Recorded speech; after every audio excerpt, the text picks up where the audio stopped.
I'll only demonstrate this once.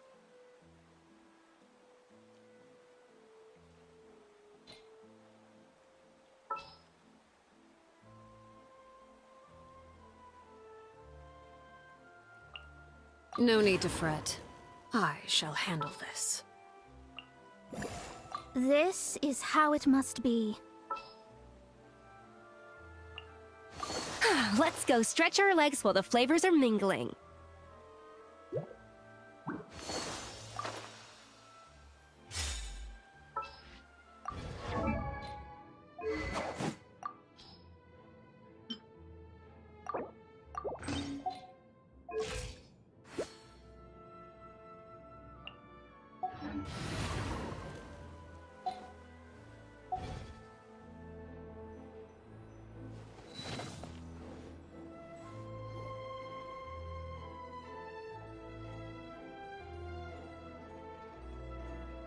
See? Told you they'd be here. Xavier! Oh, and Shiori and Farina too! Ah, Hydro Archon above! If it isn't my darling camera operator and clapper loader! A very happy Fontanalia festival to you as well! I'm guessing you came back to celebrate with us? Yep. And help out too! Even though the last festival had some unexpected hiccups, making the film was still super fun. Since you're all here together like this, you must be planning on entering the competition, right? Of course! A celebration of the entertainment industry. No one who's anyone would choose to sit this one out. It only happens once a year, after all. Fontaine Fashion Week might be more my speed, but the film festival brings in a lot of orders and boosts brand recognition, so I wasn't going to miss out either. A few new awards have been added this year, too. Best Director, Best Costume Design, oh, and Best Camera Operation. Ooh, sounds like we've got work to do. Come on, tell us! What's Musketeer Pictures film gonna be about? Oh, about that. What's wrong, Xavier? What's with that look? Oh, man. You weren't scammed by some shady investor again, were you? No, even I'm not naive enough to fall for something like that again. Besides, thanks to the fine people here, Musketeer Pictures has more than enough funds to shoot without investors. And yet problems persist. Huh? What do you mean? Well, we were planning to replicate our past success and shoot a film based on a popular novel. But as we were holding auditions for the female lead earlier today, a striking young mademoiselle wandered in by accident. Her disposition was simply ethereal, the look in her eyes somewhat melancholic. Oh, I wish you could have been there. The awe I felt can scarcely be put to words. You had to be there, friend. No matter where she stood, it was as if her surroundings, even the air itself, turned into the perfect shot. Guess you found your lead actress, then? No, quite the opposite. My script is entirely unworthy of her. I fear it is. Nevertheless, I couldn't help but approach the mademoiselle to ask about her background and what brought her to Fontaine. What did she say? Sadly, she said her best friend was gone. After returning to her own homeland not too long ago, she decided to visit where her friend was from to remember them better. Oh, no wonder she looked sad. Yes, but that's when it struck me. Why not cast her as the lead in a film centered around her search for this old friend? Huh? You're gonna rewrite the whole script? But is there even enough time? Isn't the prep work super complicated? We might not finish. Think about the difficulties we faced with the two Musketeers. We had to start from scratch back then, too. I'd say we're ahead of the game this time. Guess so, but Don't worry, Paimon. Chiori and I have evaluated the proposal, and we support Xavier's decision. I won't really need to start on the costumes until the cast is finalized, so it's not too much extra work for me. Oh, fair mademoiselles. How can I ever thank you? Finishing the script would be a start. You know, compared to a commercial popcorn flick, I do prefer the idea of shooting a more artistic film. One that leaves a profound and lingering impact in the hearts of the audience. I agree.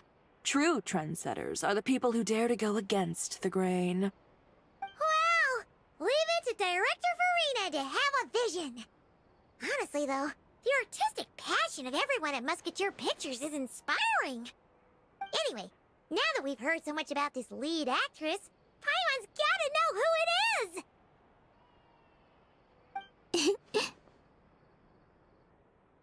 Ah! Columbina! What are you doing here? Hello. I was just walking past when I heard you talking about me, so I came over. Huh? You know Miss Columbina? Of course! Wait a second. Does this mean Columbina is the actress who inspired the whole rewrite? Yeah.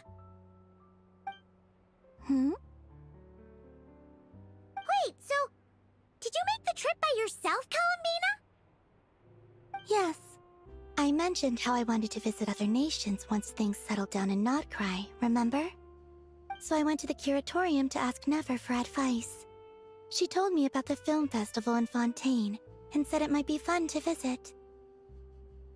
I spoke to Lauma before I left too, and she thought it was a great idea to get out for a bit.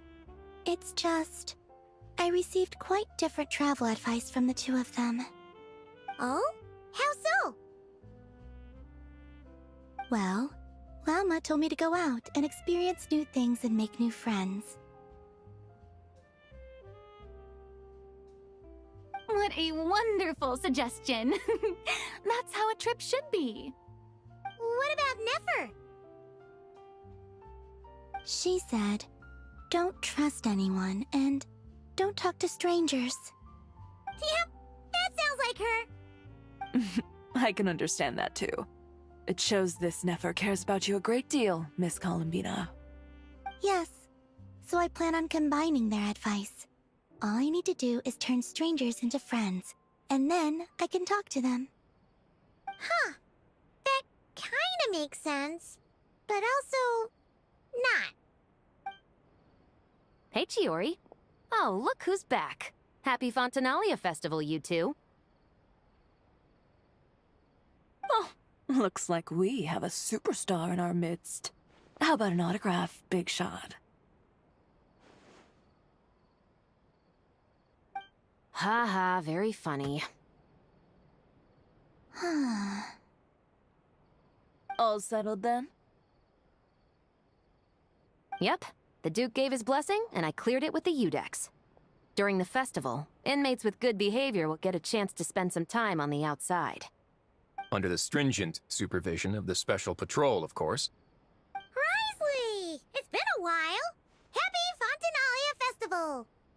Does that mean Veronique and her brother will be at the festival? During a specific window of time, sure. Doesn't hurt to give the inmates something to look forward to. A little sun'll do them some good, I think. This is a friend from your travels, I'm guessing. Thought I heard something along those lines? Right! We should make some introductions, huh? Chevros, Risley, this is Columbina. A friend we met in Notcry. Welcome to Fontaine, Miss Columbina. I bet the weather's been quite an adjustment. Yeah.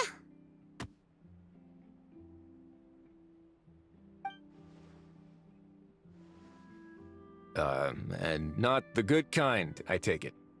No, I quite like it. It's a lot warmer than Notcry. Then what was the punch for?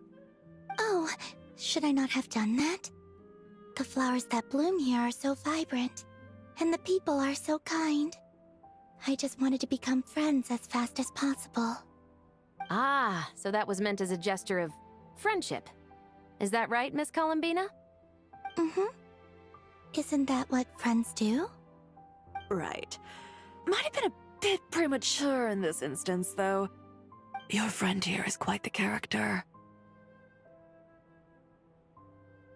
Good thing we said something. You weren't seriously gonna go around punching every single person in Fontaine, were you? No, just the ones I wanted to be friends with. That's not... What Paimon's trying to say is, maybe keep the punches to a minimum until after you're friends with someone. If you say so. You're quite the character, Miss Columbina. So, are we friends? Of course. Any friend of the Traveler is a friend of mine. Yeah. Oof.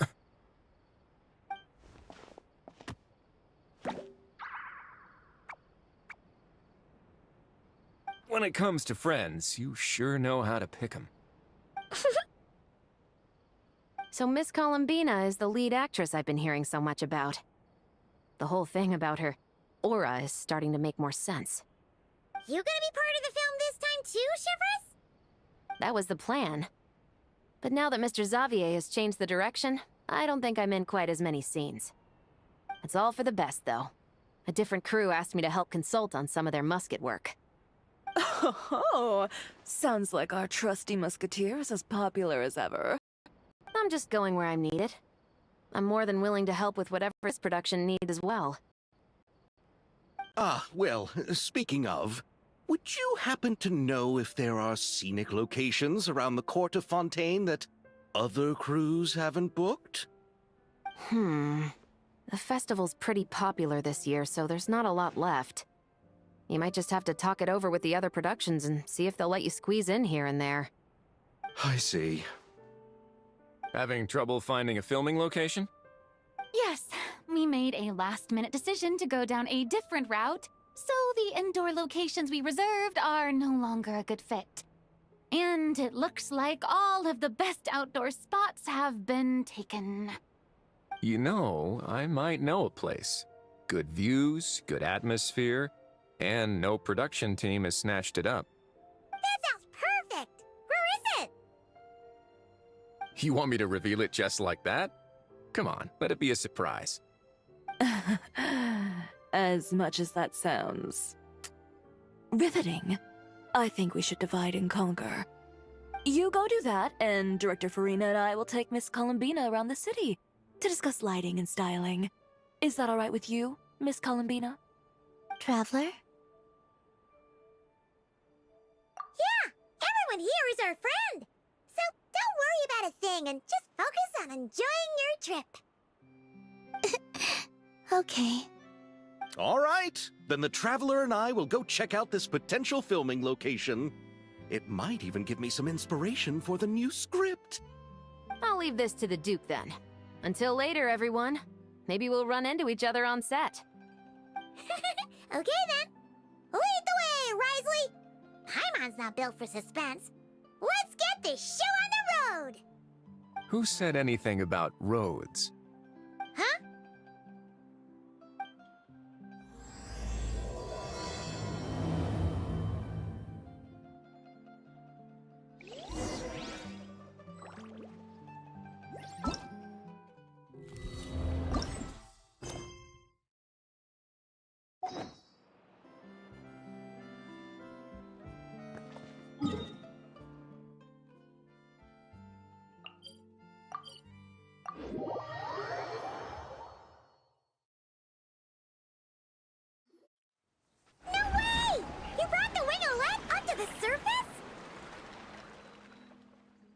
It'd make quite the grand backdrop for a film, don't you think?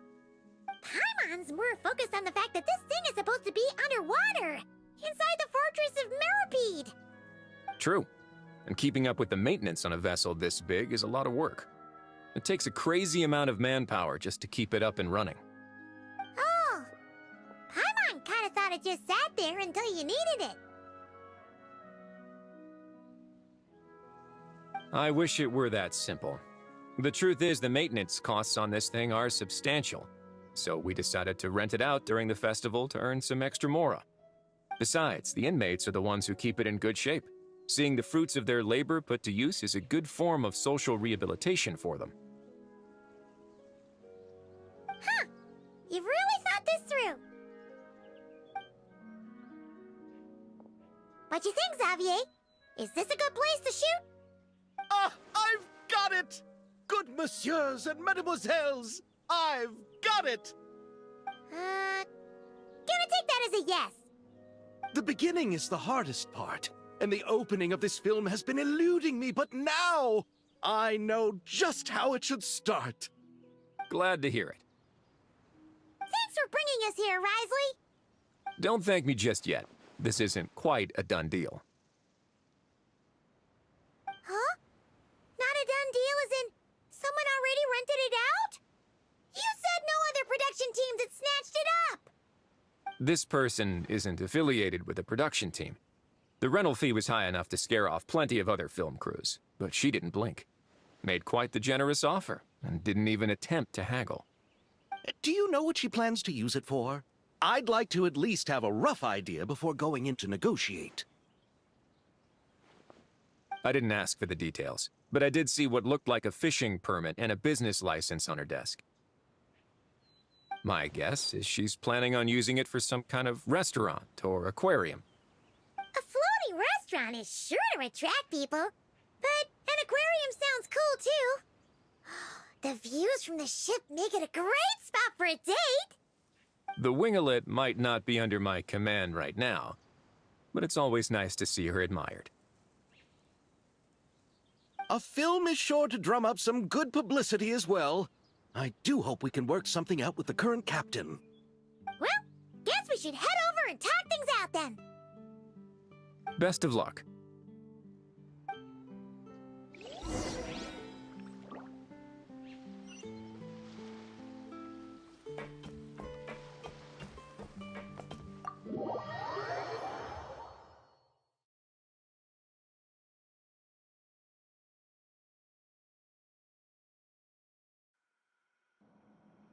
Wow! The winglet seems even bigger up close. The rooms are so spacious. Wonder who rented it out. Hello? Anyone there? Perhaps the captain had business to attend to elsewhere. But why rent such a massive boat just to have it sit here, without even leaving so much as a note? Let's try again. Anyone there? Hello? Seriously? Right now? What is it gonna take to get some decent sleep around here? Is a nap too much to ask for? Sorry, the aquarium's closed for the... Huh?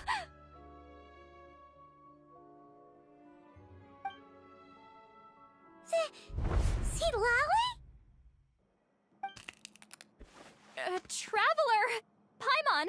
Hold on!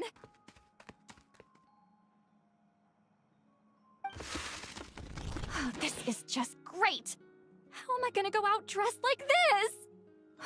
What happened to my regular clothes?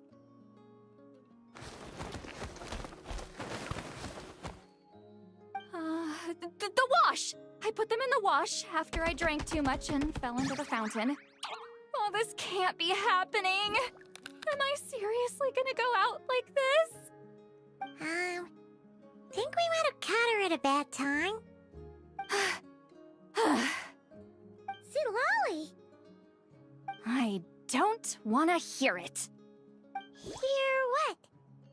A single word about what I'm wearing. No comments, none. Is that clear? Oh, yep. Crystal.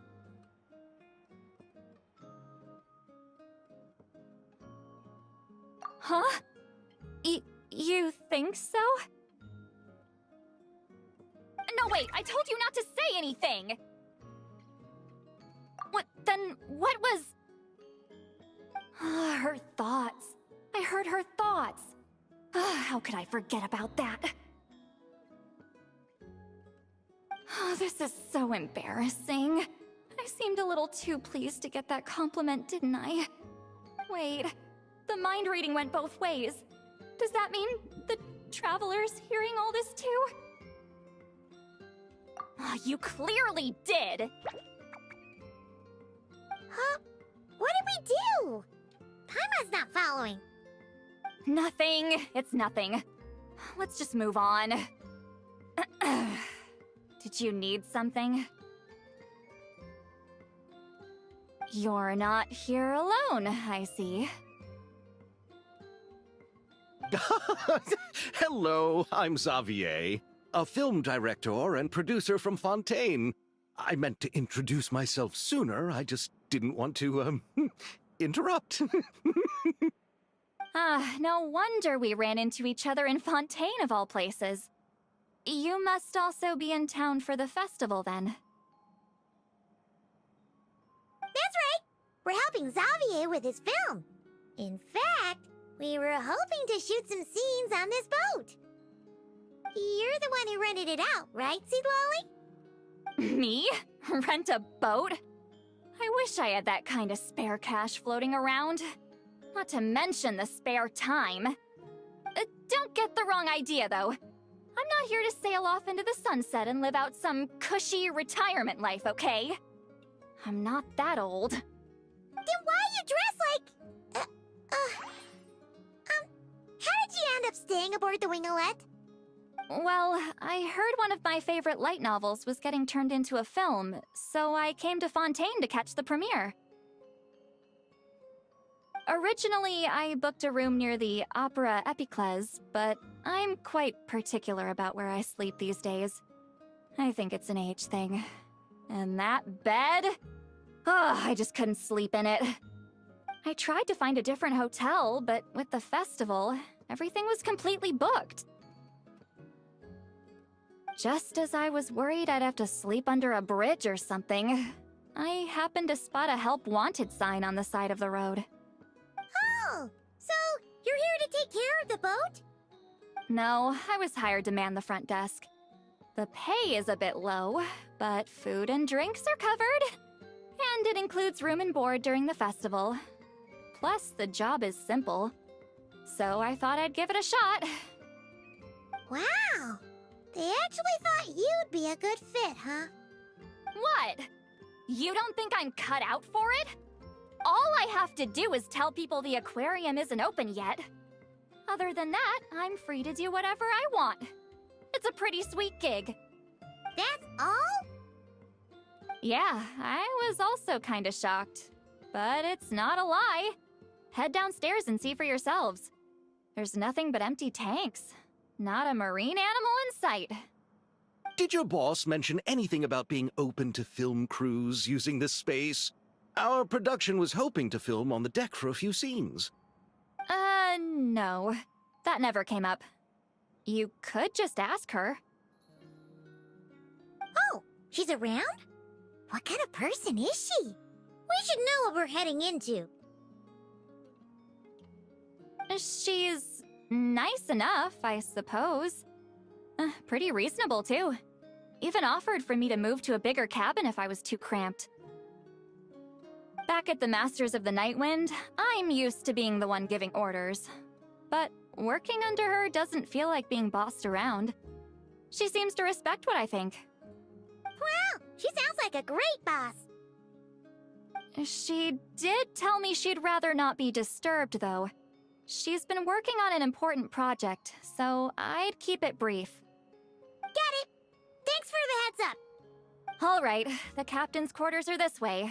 I can take... Wait. But I'm wearing... whatever. I doubt she'll care. Just follow me.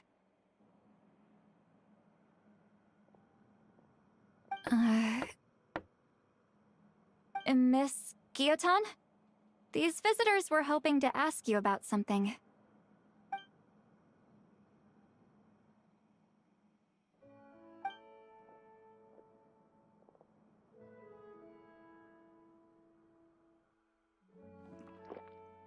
I thought I said to limit the interruptions. Just tell them the aquarium is still...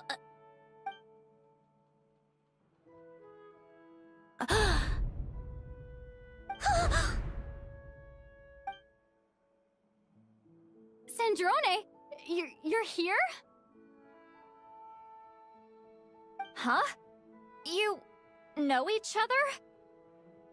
Are you okay, Sandrone? Do you still remember us? Everyone was so upset after what happened. We all missed you so much.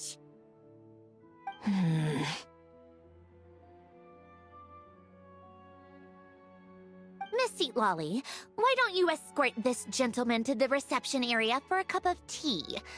I have something to discuss with these two in private. Ah, I see. Right this way, Mr. Xavier.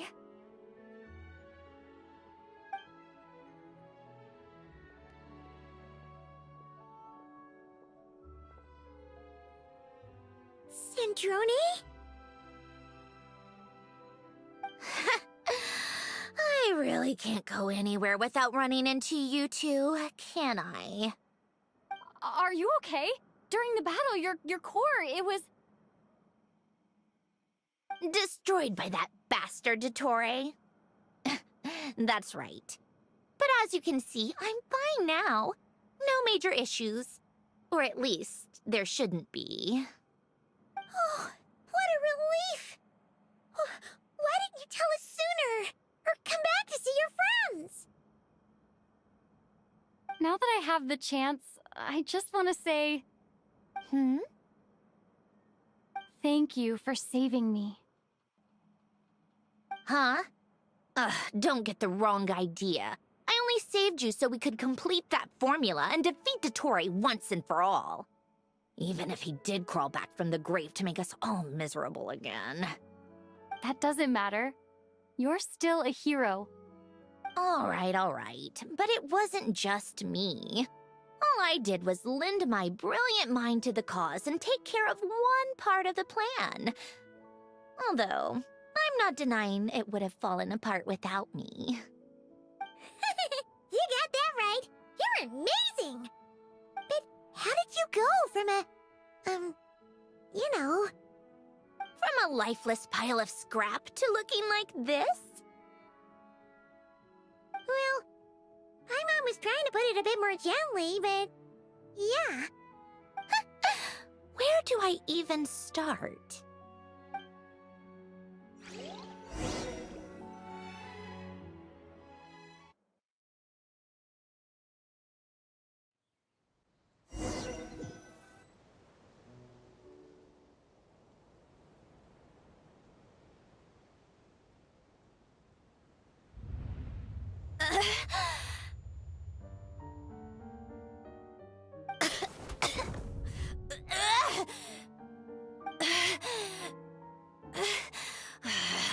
Curse it all!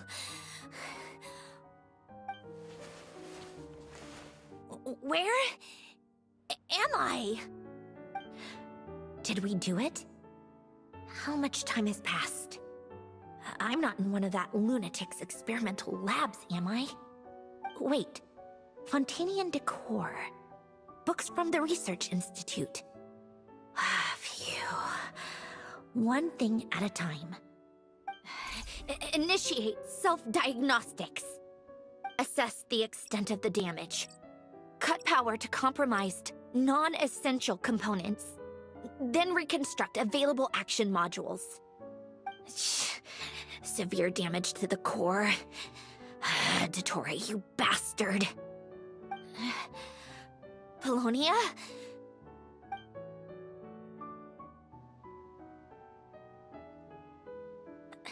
Polonia, wake up! Activate!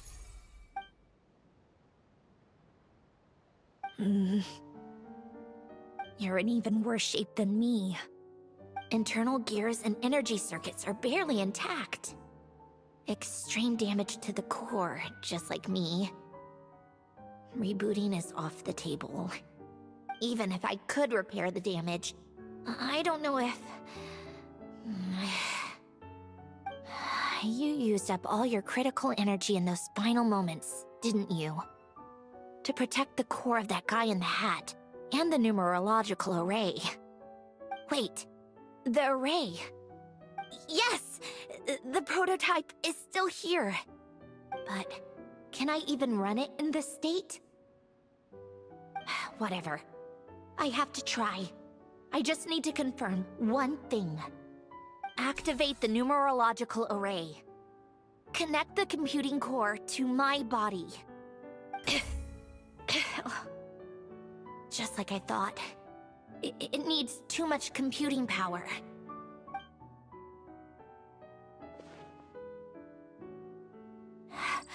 Cut off power supply to all functions except the thinking module.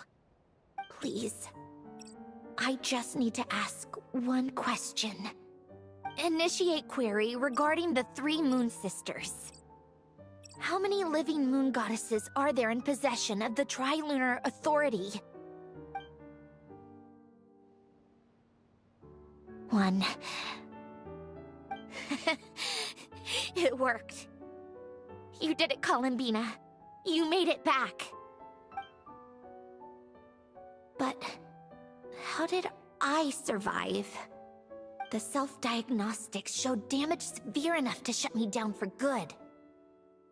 What triggered the reboot? A built-in message? Only visible after a core reboot. The final gift. Alen! Were you the one who gave me this second chance? But why now? What activated it? What is that? A vision? Wait, no. It's a stellar linchpin?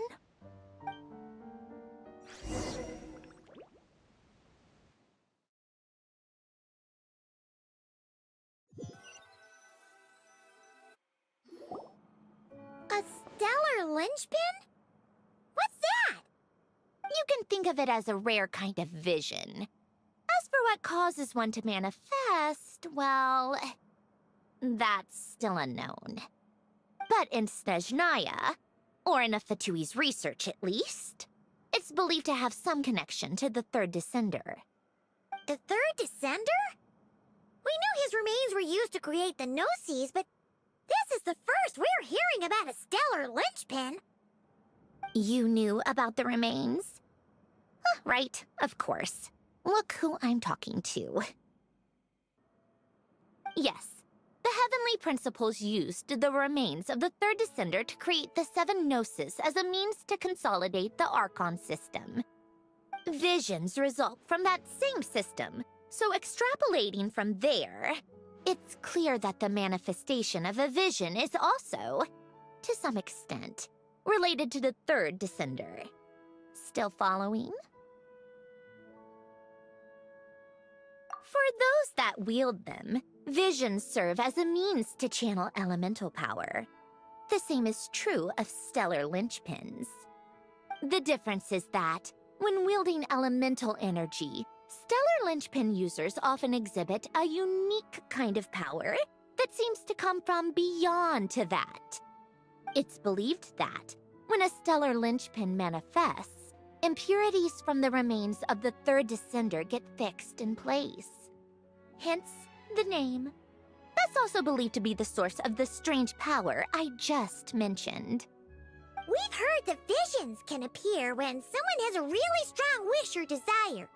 Stellar linchpins sound kind of similar, so does that mean... Huh? Oh, don't look at me like that. I've never had any grand wishes or aspirations. Just a list of things that drive me up the wall. So if you're asking why this thing appeared, I have no clue. All I know is that without it, the gift Alen left me, this built-in second chance, never would have triggered. The damage to my core was too severe. But thanks to the stellar linchpin's manifestation, it did trigger. And after my core rebooted, I was able to repair the damage to my body. I also managed to import the numerological array, along with some of Polonia's surviving algorithms, into this form. Wait, does that mean Polonia is... Yes. Unfortunately, Polonia is... beyond repair. Oh, we're so sorry to hear that. But you also mentioned something about a final gift? Yes. Alen often spoke to me about wishes and desires when he was alive. I suppose he thought there might come a day when I wished for something, and was willing to sacrifice my own life to fulfill it. So he left me a chance to start over. No, never. Alen once said I was his proudest masterpiece. That might sound boastful coming from me, but it's also an undeniable fact. After Alen died, I started studying how Polonia and I worked. Polonia is essentially a computational machine, so it wasn't difficult to figure out the mechanical principles there. But when it came to my own structure, that's when Alen, the Lord Artificer's true greatness, struck me once again. I attempted to imitate it when I created Catherine, but in the end, she turned out to be nothing more than a superficial replica. What? But his creations go. Catherine is super impressive. We were shocked when we first found out she was a puppet. No, she's nothing compared to what Alen was able to create. Some of the mechanical principles of my own core are still a complete mystery to me. Keeping that gift hidden wasn't even a challenge for him. Just a shame I had to waste it on fighting Dottore. I just couldn't stand the thought of him coming out on top. If you put it that way, the world owes me a whole lot then, doesn't it? Wait, but all this still doesn't explain what you're doing here. Risley said you rented the ship and even had some kind of fishing permit? That's because I'm trying to go back to the place Alen and I lived when he was alive. My former home, I suppose you could say. The second chance wasn't the only part of the gift. According to the message, Alen left me a few other things that are stored in the house we shared together. I'm hoping that whatever he left me can help fix certain anomalies in my rebooted core. And help me understand why I received a stellar linchpin in the first place. Okay, so go back then. What does that have to do with fishing? And to think I'm talking to the saviors of Fontaine. Did you forget that the water levels have been rising for centuries? I can't just go back to the place I used to live because now it's underwater. Oh, right.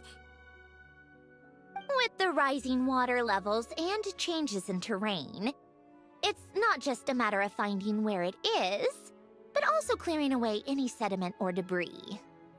But Fontaine law prohibits unauthorized individuals and organizations from excavating underwater ruins. Amelazine caught me the minute I even made an attempt. Why not apply for authorization then? And face the endless slog of Fontainian bureaucracy. No thanks. Besides, I'm a Fatui harbinger. The diplomatic implications alone would be enough to give the gestionnaires at the Palais Mermonia a headache. A fishing permit, on the other hand, isn't difficult to obtain at all. Minimal paperwork required, and under the name Guillotin, the application was a cinch. So you're exploiting a legal loophole? Am I? That underwater home belongs to me. If I happen to chance upon it while doing some fishing, what's the issue with that? Of course, I do have to catch some fish to put in the aquarium, just in case the gestionnaires come to check up on things. That's also the reason I hired someone to man the front desk. Huh? But isn't that kind of a waste? He went to all the trouble of getting a business license and rented out this giant ship, just for show? If you want to run an aquarium that bad, be my guest. Use the facilities however you want. I'm certainly not going to stop you. All I want is to go back home and see what other gifts Alain wanted me to inherit. Hold on. Enough about me. What are you two even doing here?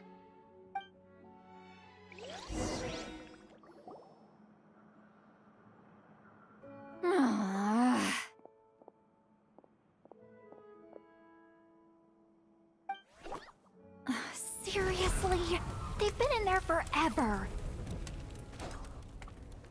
The reaction when they saw each other was strange, to say the least. You're lucky I was nice enough to leave the room and give them some space. Back in the Masters of the Nightwind, I'm the one who gets to kick people out. I just want to know what they're talking about. Should I cast a little eavesdropping spell? No, what am I thinking? I'm Granny Eastley, the great shaman of the Masters of the Nightwind. I can't do something like that. This is just ridiculous. Making me wait out here for so long? Where's their respect for their elders? Oh, here they are. Were you back there arguing or something? What took you so long? The two of you are already acquainted with Miss Guillotin, then? Oh, yep. But don't worry, we got everything sorted.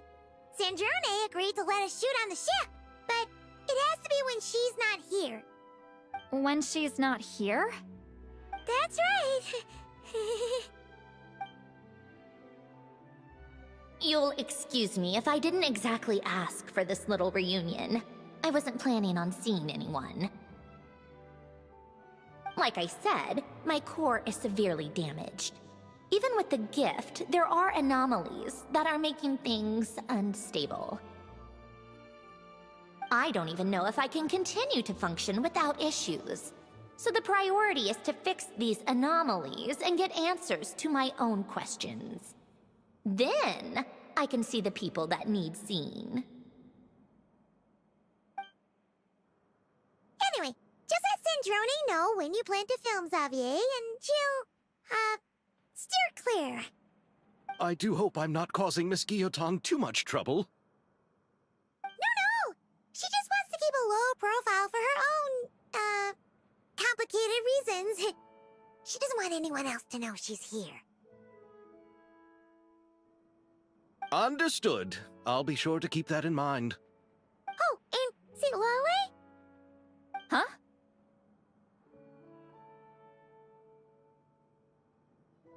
You mean Miss Guillotin?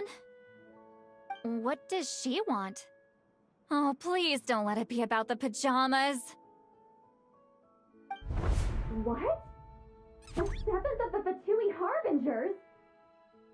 Why are you telling me all this? I asked the Traveler about you, and I've decided it's best to be open in this instance. I can understand if you would rather not work for a Harbinger. Regardless, the room on the ship is yours to keep. You're an acquaintance of the Traveler, and I plan to honor that. Wait, she's actually nice? It's not a problem.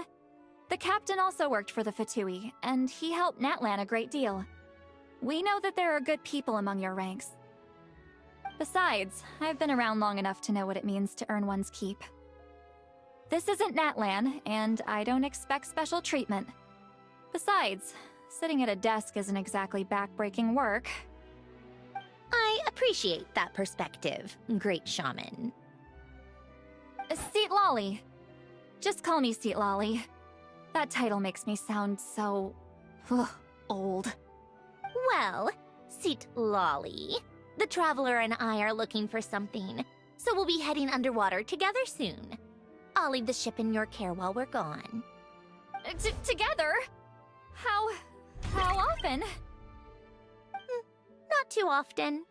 We're heading out in a bit, but I'll be available if you need something. You couldn't, go alone? I wanted to, but she was concerned about my physical well-being, so she offered to come with. Guess my mental well-being means nothing then. Huh?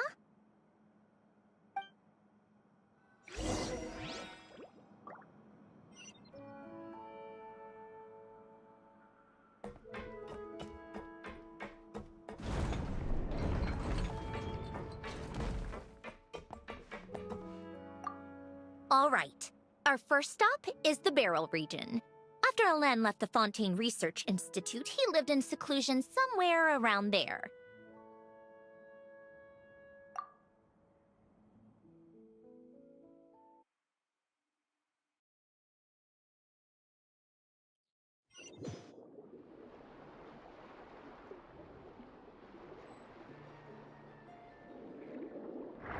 Huh.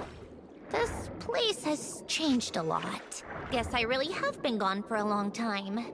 Let's look around and see what we can learn. Oh, and don't forget to catch a few to take back. We need to keep up appearances, remember?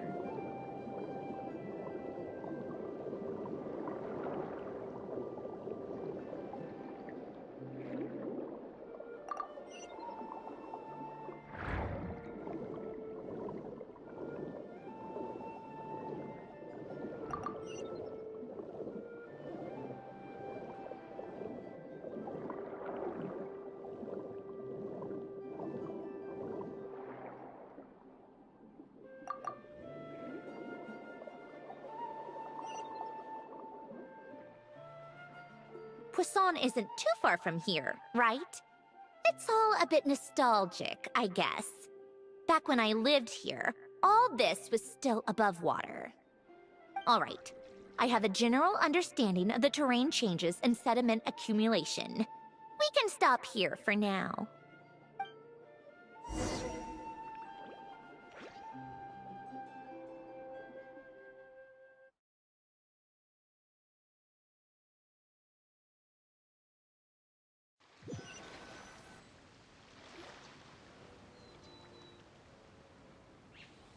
That went smoother than expected. I appreciate the help. No problem. You doing okay though, Sandrone? Seeing your home look nothing like you remember, that can't be easy. I'm fine. Times change. People change. That's the one thing you can actually count on. I made peace with that a long time ago. You should head back and put them in the aquarium tanks. We finished ahead of schedule, so your crew is probably still on the ship.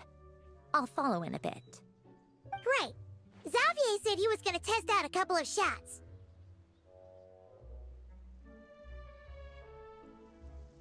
I'm sure. I want to take another look around on my own. Okay then. Want us to let you know when the filming is done? No need. Columbina relies on Kuvaki to perceive her surroundings. In Nodcry, her senses are heightened because Kuvaki is everywhere. But here, as long as she doesn't activate her abilities, her range of perception should be equivalent to an average person's line of sight. I figured that out back in Snezhnaya. That's oddly specific. I have hiding from her down to a science. So, what? Things might be a bit different now that she's merged with the Moon Sisters, but I doubt there's been a drastic change. The point is, you two can head back. Don't worry about me. Okay, if you say so. Come find us on the ship if you need anything.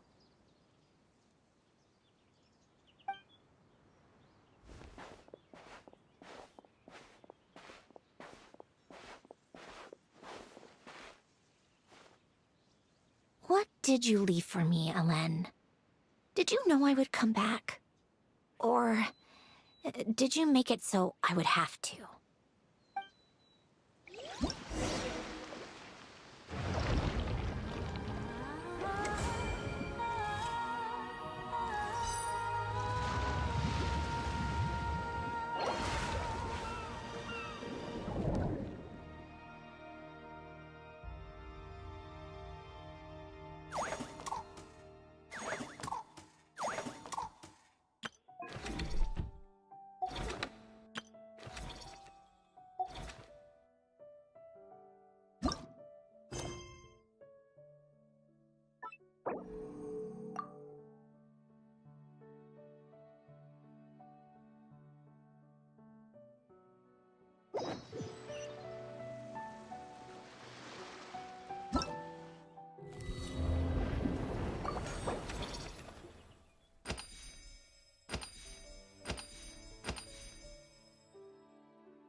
They're filming over there. Oops, sorry.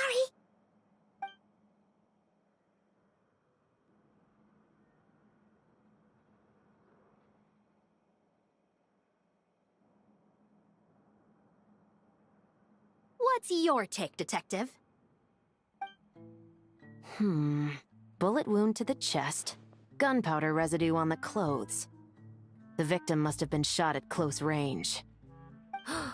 You think it was someone they knew? Yes.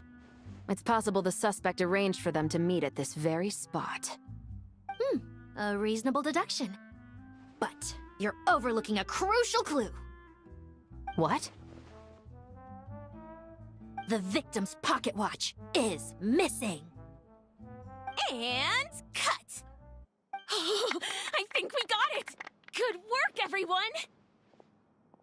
Phew, finally. Acting was nerve-wracking for me when I first tried it too. Just loosen up, and you'll get used to it in no time. Severus! Charlotte!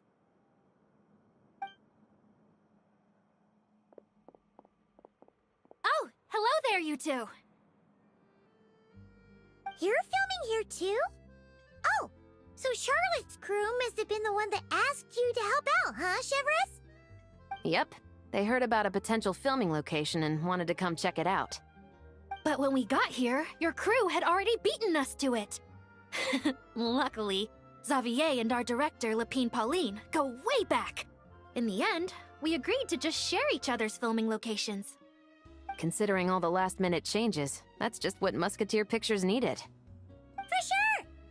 Based off the scene just now, you must be the star of the film, Charlotte!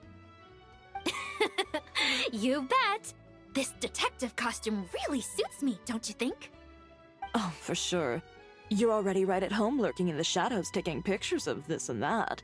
Add a notepad and you're practically method. Thanks, Miss Chiori. I appreciate the compliment. That didn't sound much like a compliment to Paimon. So this is a film set? It looks like a very happy place. This must all be quite new to you, Miss Columbina. Yes. I watched a few films with a friend once, but she thought there was no point if I wouldn't open my eyes. So she stopped inviting me. Looks like I missed out on a lot. True, but being an actor seems like a tough job. Huh? Most people would swap lives with an actor in a heartbeat. The lifestyle is so glamorous, and the pay is more than generous. But they have to act out lives that aren't their own, with the whole world watching on in judgment. If they don't do it justice, it must feel like they're letting people down. That's exactly how it feels. This young lady has quite the unique perspective. Well, that's true. But these actors are here because they want to be and they think it's fun. Most of them, at least. Not to mention, the film we're shooting is based entirely on you, Miss Columbina. You just need to be true to yourself. I don't have to pretend to be someone I'm not? Not at all. Authenticity is what we're after. For example, this first scene opens with you on the boat, sailing to your friend's homeland. You just need to think about that moment in the story and picture how you would feel. Oh, okay. We're all here? Wonderful! Let's head to the deck and get shooting. Oh, and this is for you, dear Paimon. Your clapperboard. Whoa! Is this the same one Paimon used for the Two Musketeers? The very same. I saved it just for you. Thanks, Xavier! Feels like being reunited with an old friend. Of course! That said, I have a different job in mind for you this time, Traveler. Our film is focusing on a single protagonist, so conveying the subtle changes in her state of mind is of the utmost importance. In addition to the actor's own performance, another way we can convey that is through lighting. Huh? But there's already a lighting specialist, isn't there? Yes, but it's clear the Traveler and Miss Columbina share a deep bond. You might have a better chance of understanding her frame of mind in certain scenes. Oh, that makes sense. So, what do you say? Willing to take on the role of lighting specialist? It's settled! I leave the job of translating our leading lady's inner thoughts in your capable hands.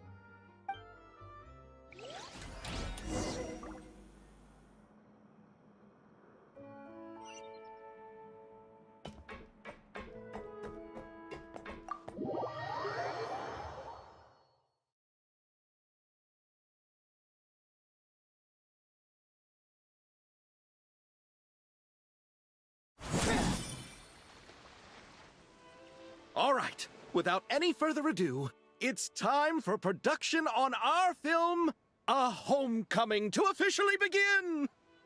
Turning it over to you once again, Director Farina. All right. Positions, everyone. Camera operator, clapper loader, get set up. Let me know when lighting is good to go.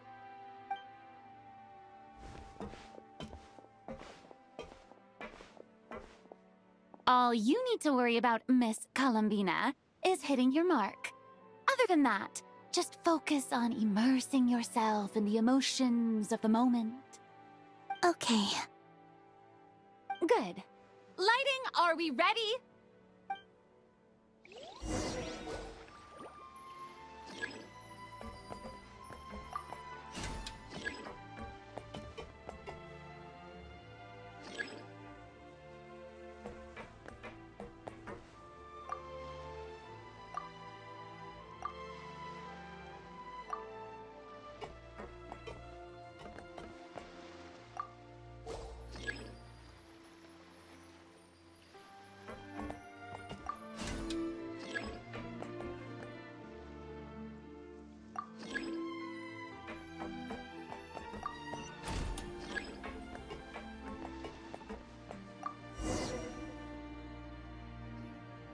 Ready.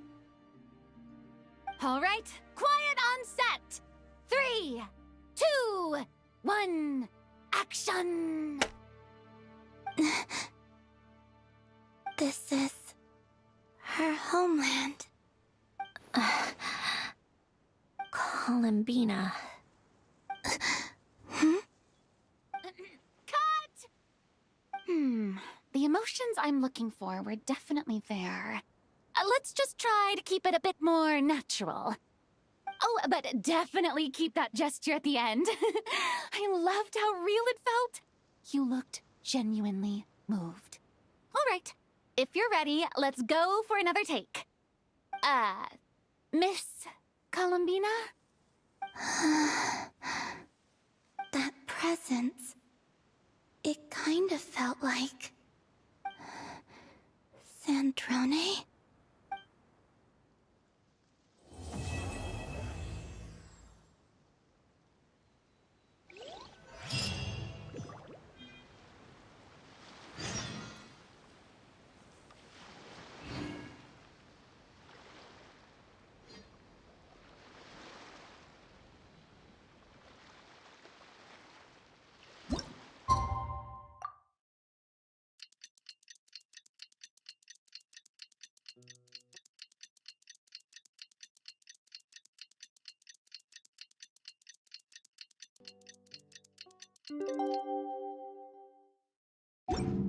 Something you wish to report?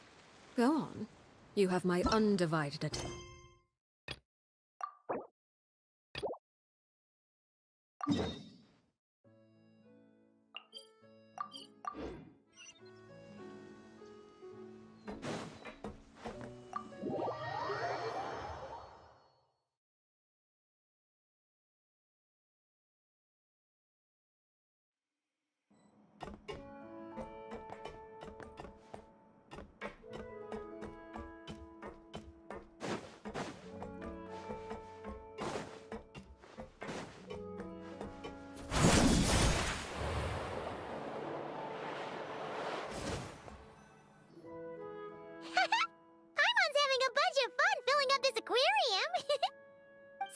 Sandrone doesn't mind, we should definitely catch some more fishies and make this place extra beautiful.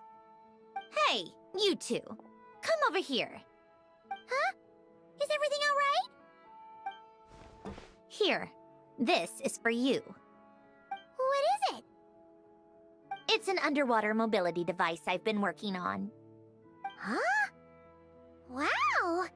That's so kind of you, Sandrone. It's just a simple mechanical device. I saw the way you were catching fish and... how should I put this? It seemed somewhat... unsophisticated. To be perfectly frank, I found it quite difficult to watch. Was it really that bad? It was inefficient, unskilled, and completely and utterly inelegant. No need to apologize. Everyone has their own ways of doing things. But seeing as you plan to keep adding to the aquarium, it might be best if you use this device. The waters of Fontaine are home to more than just harmless ornamental fish. There are plenty of predators who could do you some real harm. This device will not only help you fish, it'll also help you flee. All right. Oh, and if you're going for a swim, go now. And don't forget to tell me what you think of the device. I can always make more adjustments if you have any feedback.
you're here. We should get going then. Xavier and the others should be filming soon. How's it going? Have you managed to figure out the location of your home yet? I've narrowed down a few potential locations. We just need to take a sample from each one. Once the equipment analyzes them, we should know the exact location and where to find the entrance. Great! We should get started then.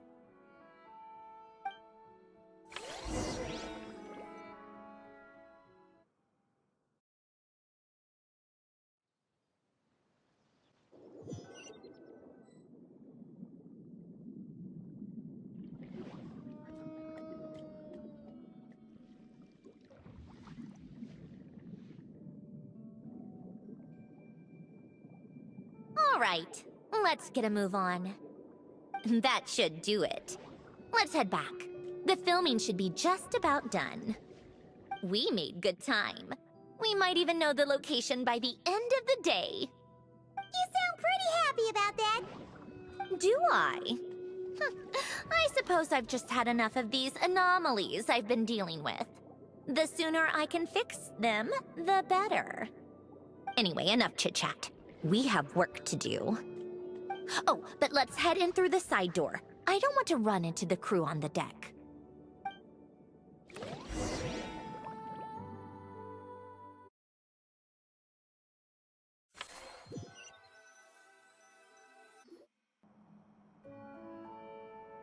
All right, now we just need to wait for the results. Since we have some time to kill, I suppose I might as well see how this aquarium of yours is coming along. You seemed quite enthusiastic about it, after all. It's really coming together!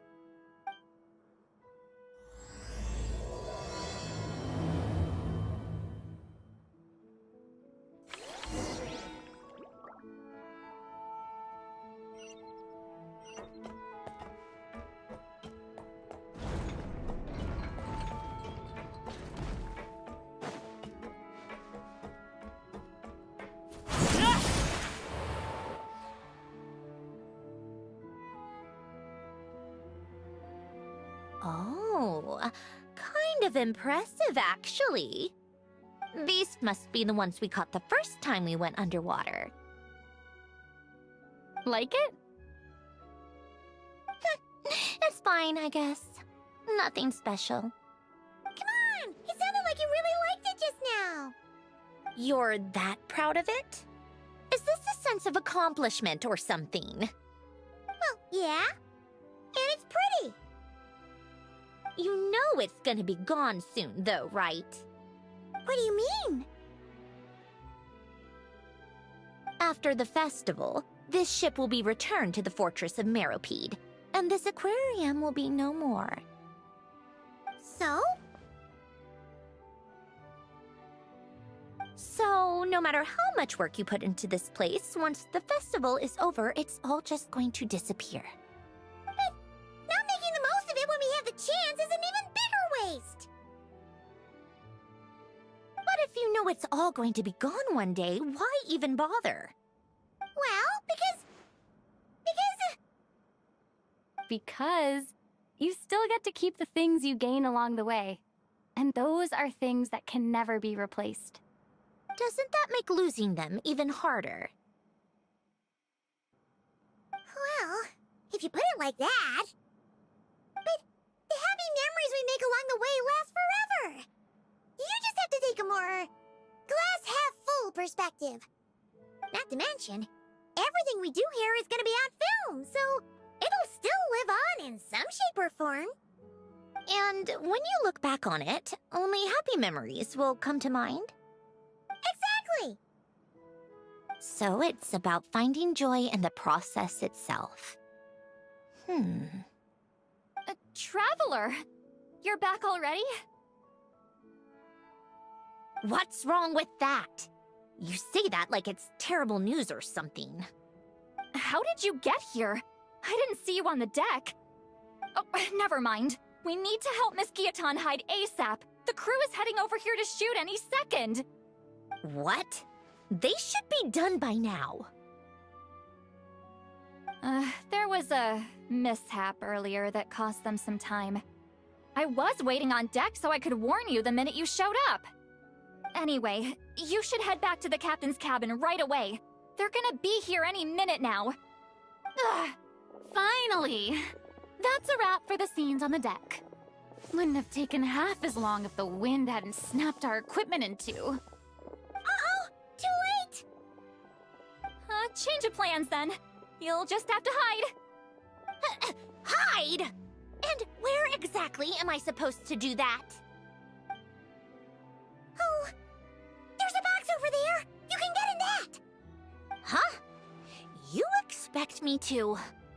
Do I need my makeup done for the next scene too? For the love of... Let me see. Maybe just a quick touch-up. Huh? Traveler and Paimon? What are you doing here? I thought you took the day off to take care of something. Huh? Oh, well, it didn't take as long as we were expecting, so we came back early. What about you guys? You're still not done shooting for the day? No, we ran into an issue that, set us back. It meant Miss Charlotte's crew wasn't able to wrap either. We both still have scenes to shoot in this aquarium. Oh, that's not ideal. For several reasons. Let us help then. The sooner we wrap, the sooner everyone can get some rest. All right. Thanks, you two. Miss Charlotte's crew can go first then. If I'm not mistaken, you still have a night shoot later. Thanks, Director Farina! Of course. Fellow artists should help each other out where we can. Agreed. Well then, camera, lights, get set up. Actors, give your lines a quick once-over. Let's try to get this in one take.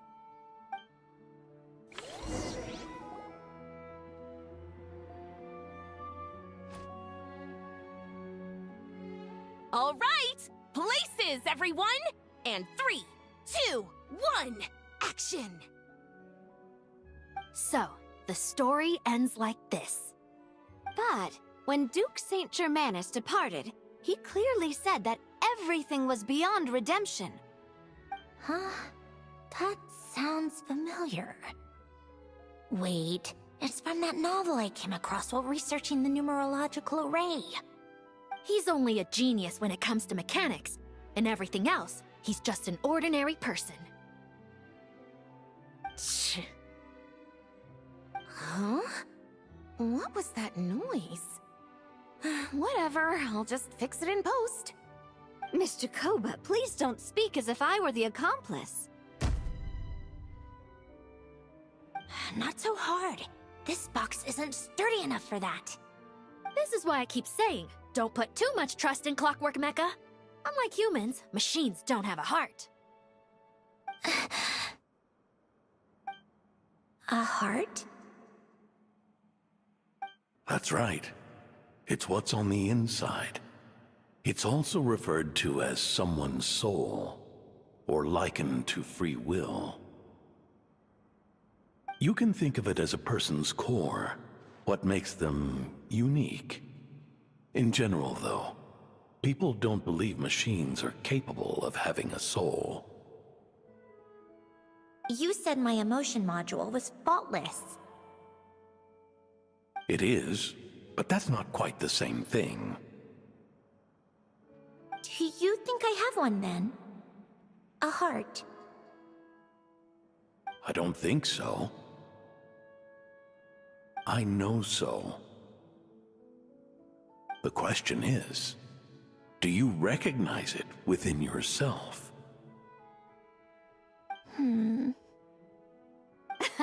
That's where you're wrong. I can't believe this. Forcing me to hide in a box and listen to this drivel. Me. In the end, clocks tick through tranquil years. Fish swim in crystalline springs. No matter how grand a dream is, it will fade away like this. Forlorn, wordless, silent. And cut. Whew, that was a long one. What did you think? If she makes them do another take, I'm going to flip a lid. And not just the one to this box. Oh, there were some weird audio things going on, but acting-wise, it was great! It's a keeper! Perfect! That means I can get out of this box. It's our turn. Camera operator, set up for the next scene.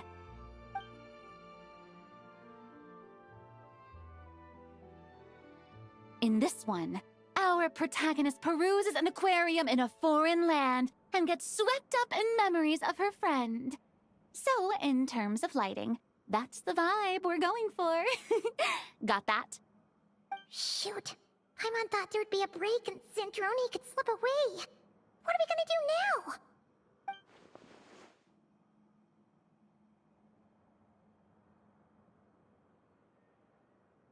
Break a leg! Yep, we're headed off to shoot our next scene.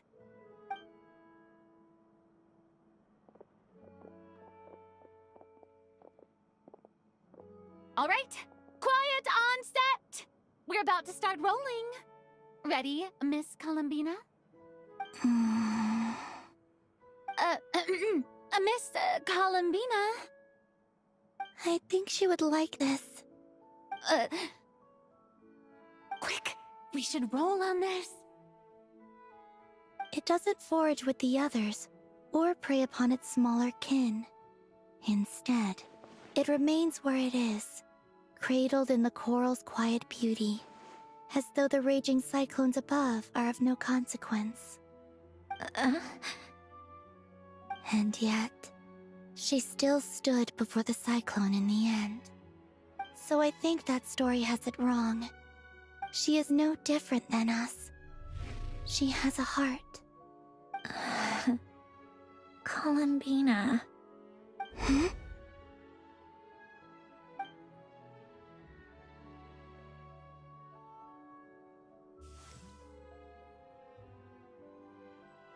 Uh-oh. Is she onto us?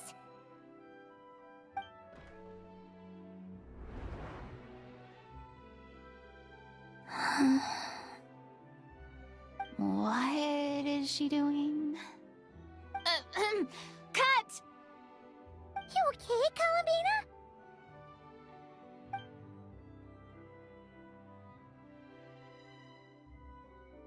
Hmm? Oh, yes. I just thought... Why don't we take a short break? It's been a long day of shooting so far. That last take was beautifully organic, though. We can use it as is. No need to go again. Thanks, Director Farina. But I'm fine to continue. You're sure? In that case, let's shoot some quick B-roll. Then we can move to our next outdoor scene.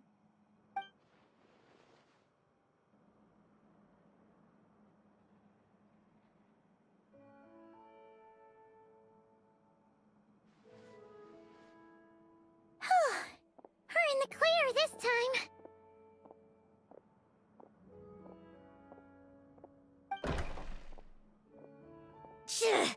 Ugh! Absolutely suffocating. You okay, Sandrone? Right as rain. Come on, let's go check the test results. It's time for me to go home.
All right, it should be around here.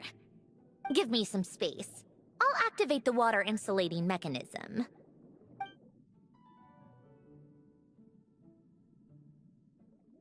The what? Hélène, much like Renee, had long predicted that the water levels in Fontaine would rise. Thanks to his expertise in mechanics, he was able to implement a few simple measures to protect our home from flooding. I told him there was no need, that I would just move when the water rose too high. But it would seem he knew a day like this would come.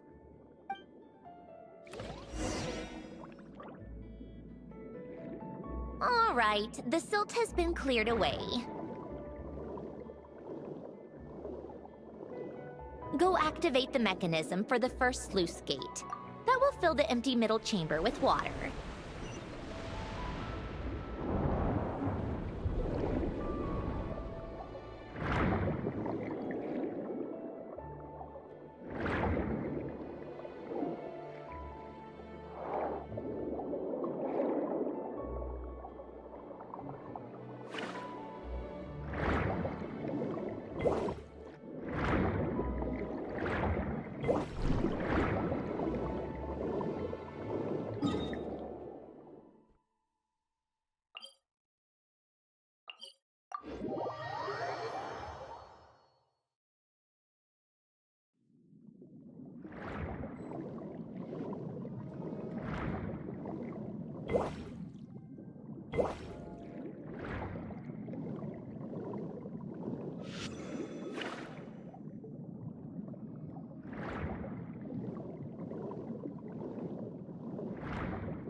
All right, now turn on the drainage mechanism in front of the second sluice gate, and this chamber will become empty once again.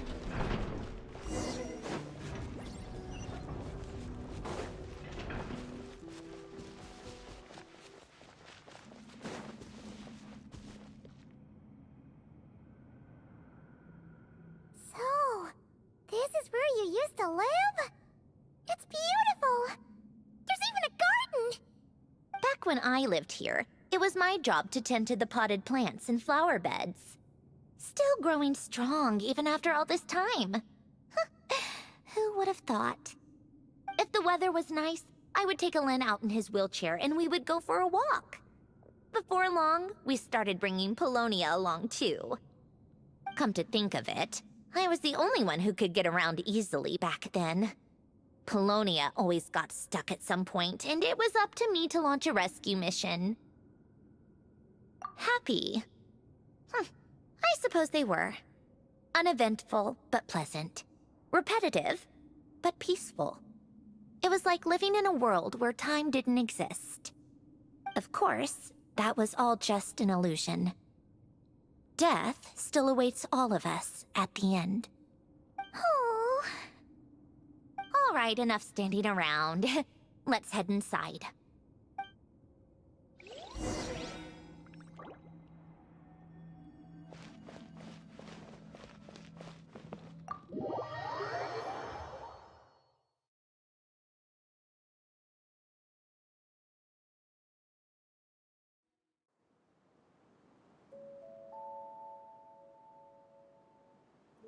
Yep, this place is exactly how I left it.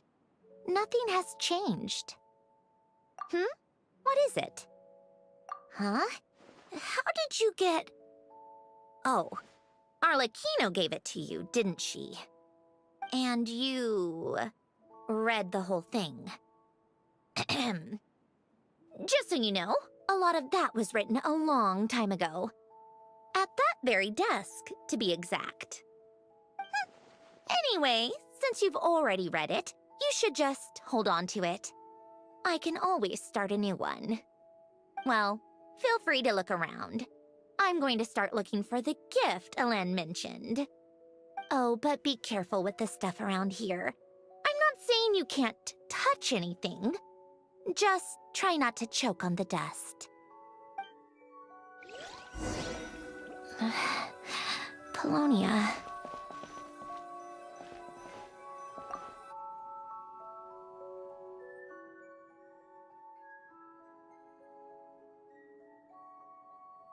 Oh, I played with these when I was little. During the first few months after I was created, I mean. At first, Elena and I would play together, but it didn't take long for me to become unbeatable. So, Polonia and I played together instead. Yeah, these don't look like Paimon's kind of games. Logic and math puzzles? Those happen to be my specialty. It's been so long. What do you say? Should we play a few rounds? Let's go with this one. The gears on the left are stacked from largest to smallest. The goal is to move them to the other side in the fewest number of moves. Just remember, you can't stack a bigger gear on top of a smaller one.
Need help?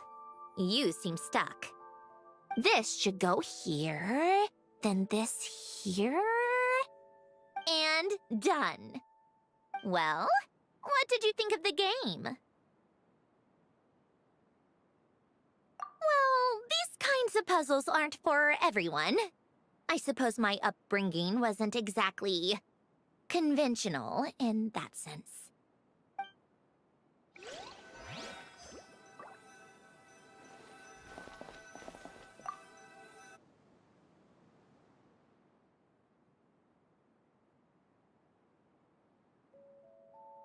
Oh, these are some of Alen's drafts from his later years. Just casual doodles, really. And these are just some unimportant letters. I couldn't be bothered to sort through them before I left.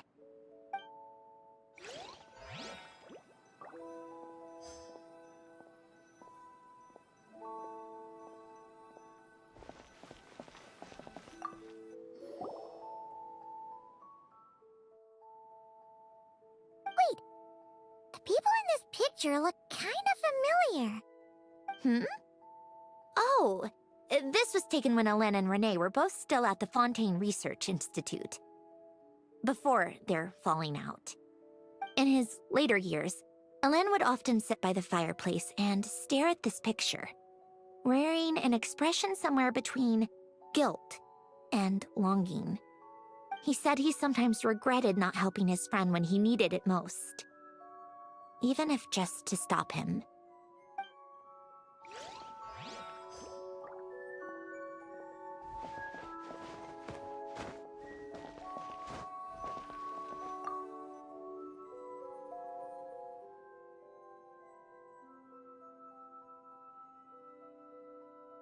This was Elend's workbench. Later on, of course, it became mine. It's where both Polonia and I were brought to life. Before Elend was bedbound, this is where he would teach me about mechanics. I would sit and listen, chiming in with questions here and there. Later on, when he got too sick, I took over and would work on Polonia here.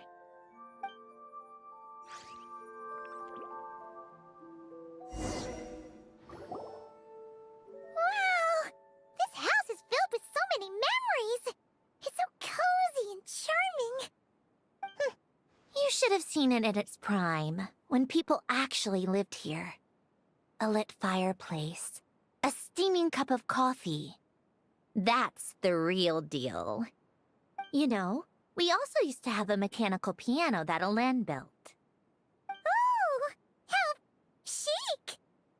Elend never played it much. He probably wasn't able to at that point. But I managed to teach myself. Music theory is essentially math, after all. Once you learn the patterns, it's not really that difficult. I loved perusing Elend's collection of classical music. The chords and harmonies felt like individual mathematical puzzles. It was fascinating, so I did some composing as well. But as Elend continued to deteriorate, even the sound of music began to grate on his nerves. So I got rid of the piano. Aww. Back then, I assumed a piano was like an ordinary clothing rack, commonplace in every home and easily replaceable. It was only after I left that I realized how hard a good piano is to find. Enough about that. Elend's gift should be just in here. The only things undisturbed before I left were a few of his personal belongings.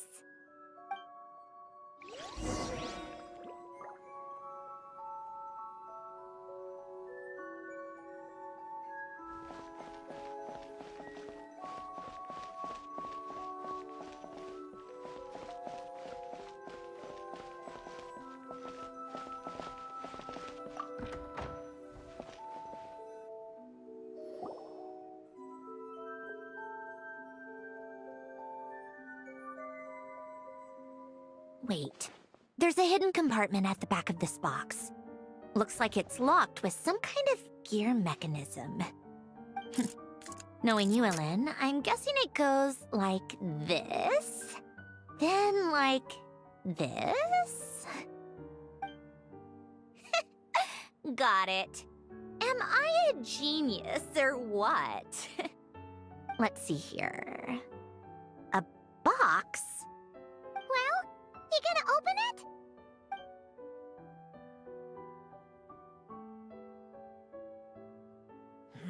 It's heavier than I was expecting. Just how much stuff is in here?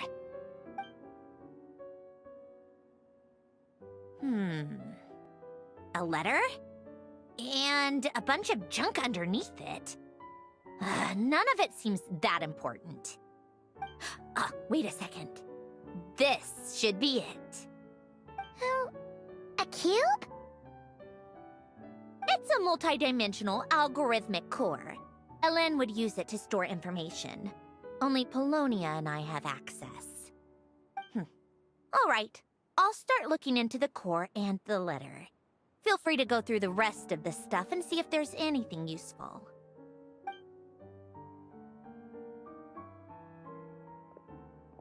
Okay. Hold on. There's another picture in here. This one has writing on the back. A snapshot of you playing among the plants shortly after you were born. You seem to like these flowers a lot. May you grow and flourish just as they do. Huh? picture. You've changed a lot since then, huh? What's that supposed to mean? Just that you come off kind of aggressive sometimes. Or, annoyed at everyone around you? Well then, people should stop being so annoying. It's not like I'm the one with the problem. Of course not. Oh, here's something else. Looks like a piece of paper torn out from somewhere. Today, I solved another math puzzle and made a breakthrough on a construction problem the Institute has been stuck on for years. Am I a genius or what? No, wait, that's From now on, I should have people address me as Her Highness the Clockwork Princess, Unraveler of all reason. No, nope, no more of that. I thought I tore this page out. You wrote this? Then how did it get... Wait, there's more writing at the bottom. You seem to have developed a distaste for this particular entry, considering I found it in the trash. I'm sorry, but I could not help but hold on to it. Forgive me. Helen! Don't be embarrassed. Everyone goes through a phase like that. Nonsense! I wasn't even the one who wrote that. It must have been Polonia. That's enough. I told you it was Polonia. You know what? We're done with this. No more rifling around in the box. Just put it down and let me read the letter.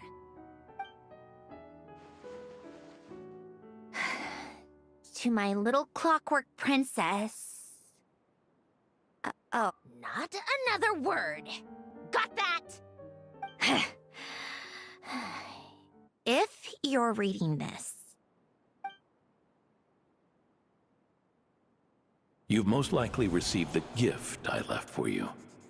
I just hope you didn't stumble across all this while cleaning out my effects or something trivial like that. I once asked if there was something you wished for. Do you remember that? I wonder if time has changed your answer. Regardless, I have another gift. A formula that will allow you to come face to face with the anomaly inside of you. If you even still call her that. Why this gift? To understand that, allow me to wax poetic on the soul once again. I would ask you to stick with me until the end, but I know you will. You always have. I believe a person should be born twice over in their lifetime. First, there's the birth that grants us life. Then, the birth of the soul. It's a matter of transforming the life bestowed upon us into the life we choose for ourselves. And to do that, we must look inward. We must make a conscious choice to define the meaning of our life instead of allowing the happenstance of our existence to pass us by. This is the process of recognizing the soul that lives within us. You are my proudest masterpiece. I told you that long ago. But to me, you have never been a creation or a machine. To me, you're just like the rest of us. You have a heart. In fact, some theories think of the human brain as nothing more than a machine, and thought the product of its computations. So you see, perhaps we're not so different after all. Your inner machinery is just far more advanced than most. No matter how one looks at it, the heart is a complex thing, a place where logic and reason collide with our emotions. Your computational capacity allowed you to become sentient and develop logical reasoning. But it also granted you something that, on the surface, might seem contradictory. Emotions and logic often clash with each other, and those instances of discord can accumulate over time. That is the source of what you refer to as the anomalies within you. As you told me once, you've always known what you don't want, yet you've never wished for anything in particular. Similar to how a blind person can feel when a part of their body is in pain without being able to fully visualize its form, such is your relationship with your soul. So, what I leave you now is this: a formula that will allow you to see the shape of your soul. For if you want to protect your heart, you must first be able to recognize it within yourself. Of course. Whether you use it is entirely up to you. You are, and always have been, free to do as you wish. Regardless, whether by my formula or some other means, I trust you will know your heart one day. You always were a fast learner. And the smartest person I've ever known. Ellen. Oh.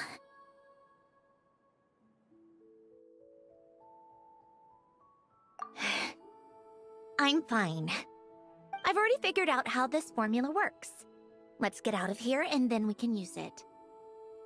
You made up your mind already? You're gonna do it? Why wouldn't I? Resolving the anomalies within my core is the reason I came here in the first place.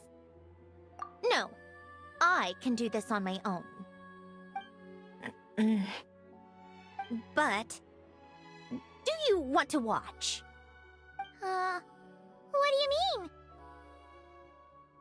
I already know what anomaly I need to resolve. Like Alen said, she's an amalgamation of all the times my logic algorithms have clashed with my emotions.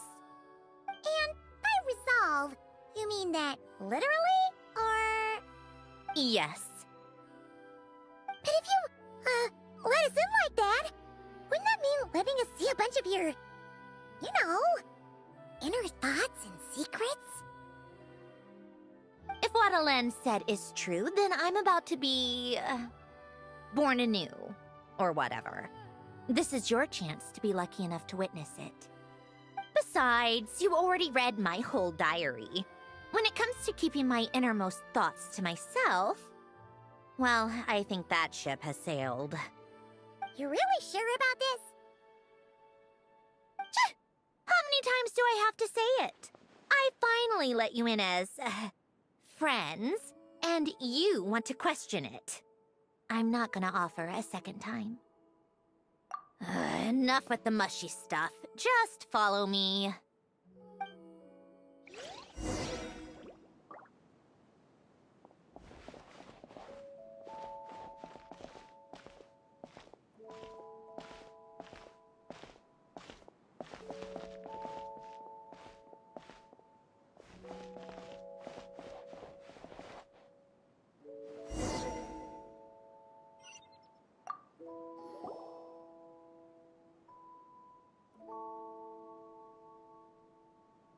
Right. With the numerological array, I can construct a simple formula that will allow you to experience what I see and hear in real time. Oh, just like St. Lolly's scent sharing technique. Been there, done that. Huh. Sounds like that shaman has some tricks up her sleeve. The arcane and the mathematical are both fundamental laws of this world. Being able to achieve a similar result through both isn't surprising. Anyway, let's get this show on the road. But no comments from the peanut gallery, okay? I know I offered, but I still don't want any interruptions.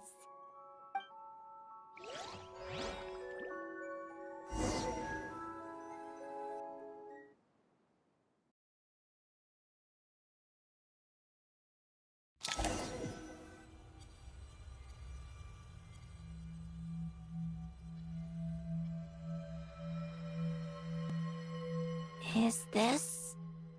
my heart? No, it's probably just the result of Alen's formula. A space dedicated to resolving anomalies. Huh. But it looks like the walls are all... mirrors? You made it. About time. Is that me? From the past? You just spoke of anomalies. Well, here I am. What happens when emotion contradicts reason? Shall we sit down and talk?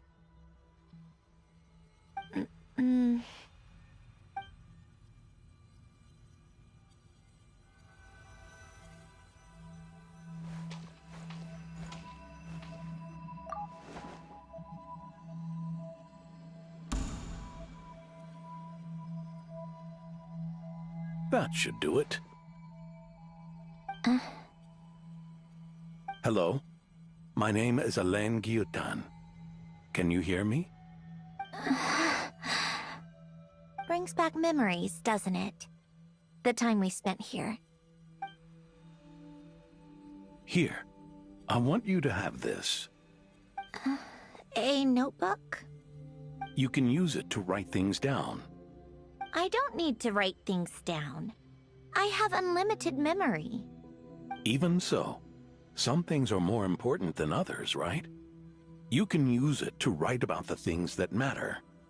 So you wish me to carry out a basic priority sorting operation? I suppose you can think of it like that for now. But journaling is also an act of finding oneself. Much like we use wooden stakes to guide a plant to grow in a certain manner, what we choose to write down gives the soul much-needed direction. In the act of choosing what to forget and what to hold on to, we decide what kind of person we want to become. I don't understand. Like I said earlier, I don't need something like this. This is where we were born. Where our life began. Mornings of tending to the garden. Afternoons spent cleaning, reading, or studying. Evenings of cozying up by the fire, listening to Alen share stories about his past. Alen. What is it? What are you drinking? Oh, this? It's coffee. It, makes me more productive. I want to try it. Oh, okay. Here.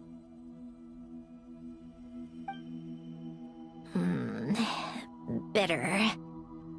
Speaking of, why did you design me with senses? Taste, smell, touch. Well, I'm not quite sure.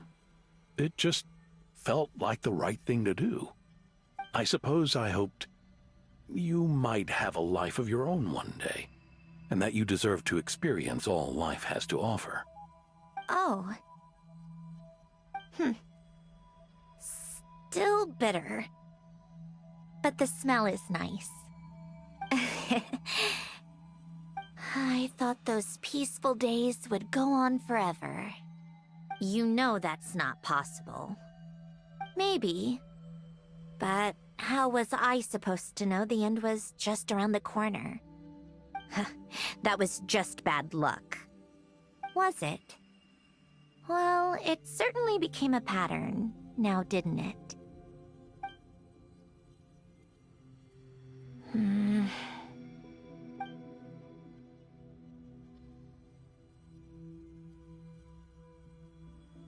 Over time, one of the habits we picked up from Alen was a love of coffee.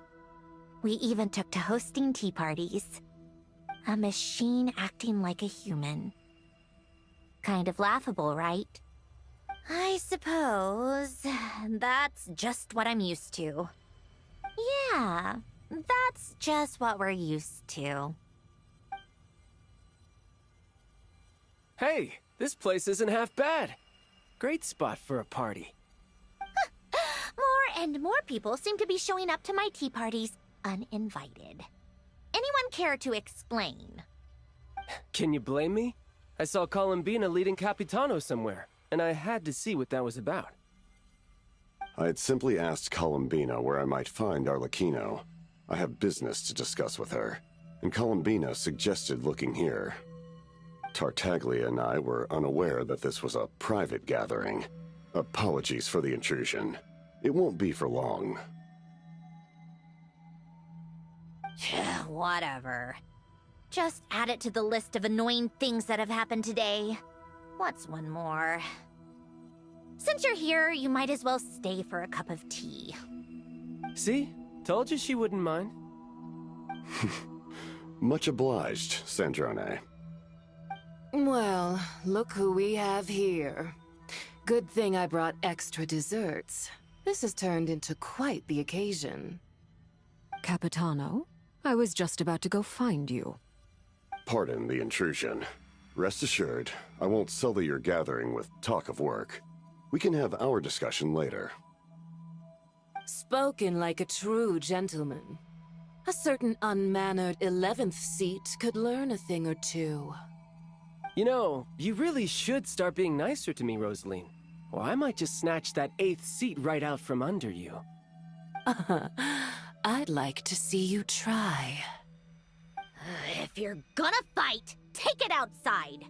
The only mess I plan on cleaning up is tea-related. I still don't understand how our quiet afternoon turned into such a crowded gathering. One by one, people just kept barging in. And then, one by one, they left without a word. Yeah, pretty annoying, huh?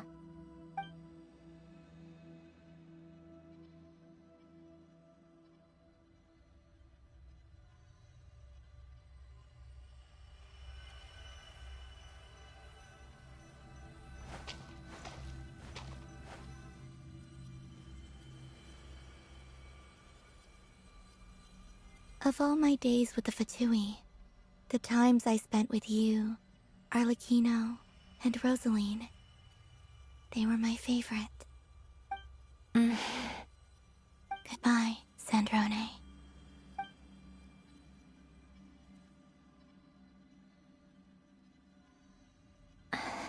Don't go, Columbina. We should have just said that. Why didn't we? If we had, would the story have had a different ending? She couldn't stay. There was no future for her here. She would have just faded away. You're right. I suppose that's why you call me an anomaly. Every time you make a decision, there's a voice inside your heart. My voice, asking to contradict all logic and reason. Why didn't we make her stay? Is it worse to fight for something just to lose it? Or not to have fought at all? Don't you find it unfair? One by one, we keep losing the things we care about the most. But in the end, whether I want to fight for something or cry over all we've lost, you just push it down and pretend not to hear.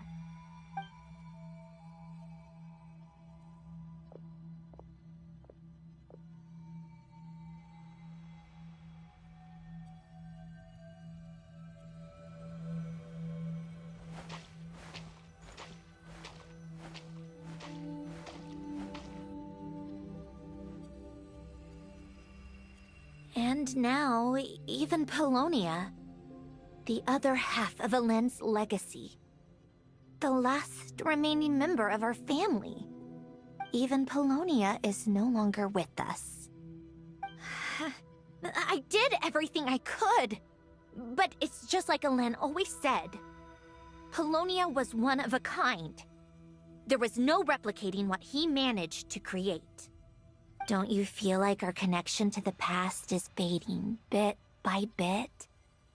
Like, even the things we have left are slowly slipping away. I suppose. But you can't move through life without having to say goodbye. And even as we experience loss, there are always new things to be gained. Ever so logical. What's your take, then? It feels like the more I care about something, the faster the world takes it away. It sounds so stupid, but I can't help it. That's the hand life has dealt me time and time again. Why even fight for something that's just going to be lost in the end? Better to never have had it at all. Better if it would all just disappear. Dark, I know. But the heart wants what it wants. Maybe the stellar linchpin appeared because of me. Because of what I wish for. I don't think so. Yeah, probably not. What an anomaly wants goes against all logic and reason after all. Well, go ahead and do what you came for. You're here to resolve the anomaly, aren't you?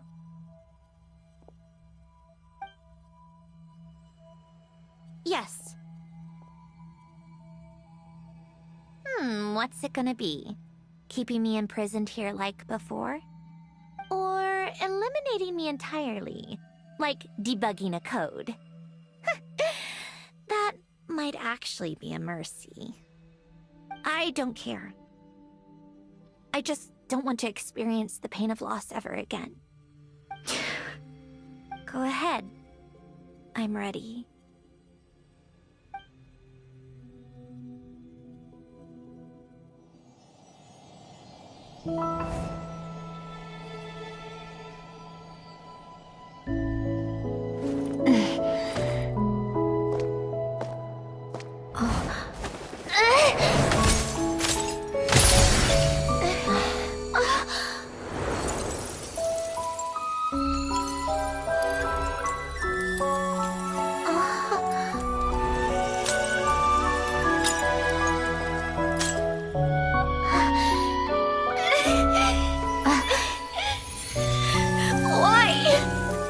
Why do we keep losing everything we care about?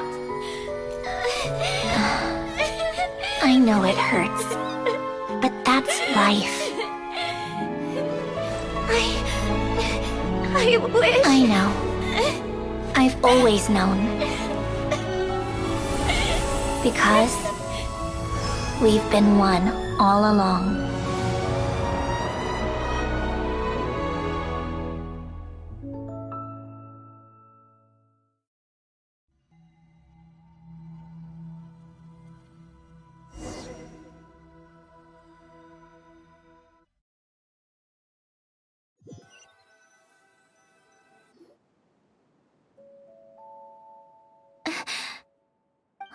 Sandrone!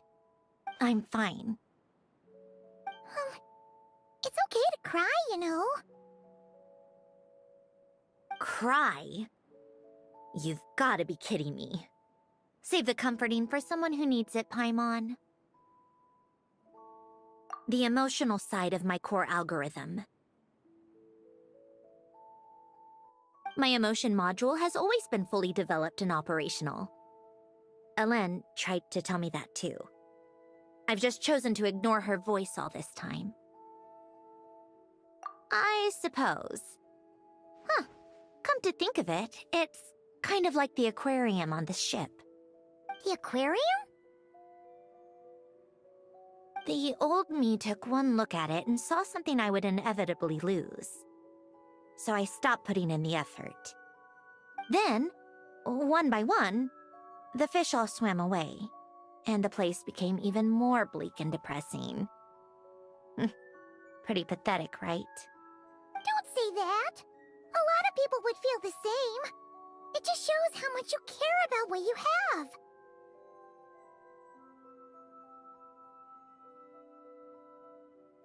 Now? After seeing what you've done with the aquarium, I have to admit, I think it's beautiful.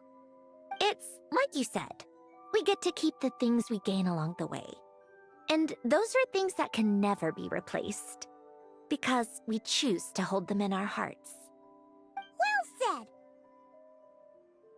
Besides, I've already died once. I'd be stupid not to make the most of this second chance. Right! Earlier you or your inner self mentioned something about her wish. What was it? You think that's something you can just ask, and I'll tell you.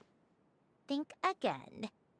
I may have accepted my emotional self, but I'm not about to go all soft and mushy on the inside and pour my heart out.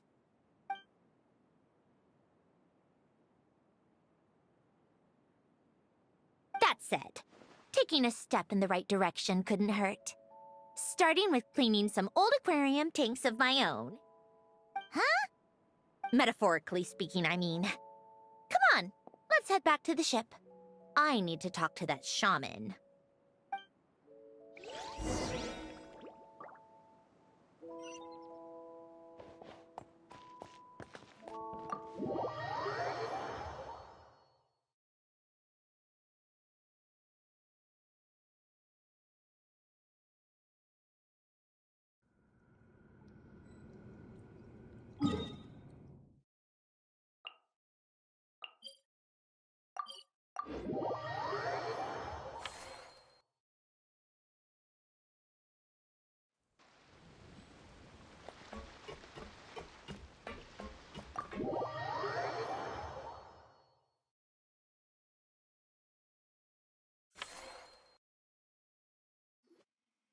Huh? Resentful lost souls? You couldn't get comfortable sleeping near the Opera Epicles, right? Well, I bet that's why. The Fountain of Lucine is where all the water in Fontaine gathers. So that's where the emotions within the water converge as well. Hold on. If it's souls we're dealing with, feeling uncomfortable should have been just the beginning. I should have been able to hear their voices or something. And under normal circumstances, I'm sure someone of your talents would have. The problem is, these souls are no longer complete. Remind me how they ended up like that again? You mentioned something about them being split apart? Yes, it's called soul severing. Renee of the Nartsitzenkreuz Ordo came up with it. After learning of Fontaine's impending doom, Renee thought if he could find a means for the soul to live on in perpetuity, it might ensure the world's salvation. Soul severing was the first step of his research. Unfortunately, his theory of the four orthants was imperfect at the time, and a failure along the way caused his physical form to dissipate. Jakob, another member of the Nartsitzenkreuz Ordo, sought to carry on Renee's legacy and restore his physical form. He even used some of the people who stood in his way as test subjects for his research. By severing their souls? Yes. After Renee successfully awakened, the two continued their research, and all the severed souls ended up merging into Renee's consciousness. After you saved Fontaine by turning Fontainians into true humans, these souls returned to the ley lines. But the souls severed before Renee awakened had nowhere to go, doomed to forever wander the waters of Fontaine as listless spirits. Almost as if they exist outside the bounds of this world. Unrecognized by the ley lines or fate. No wonder I couldn't sense them.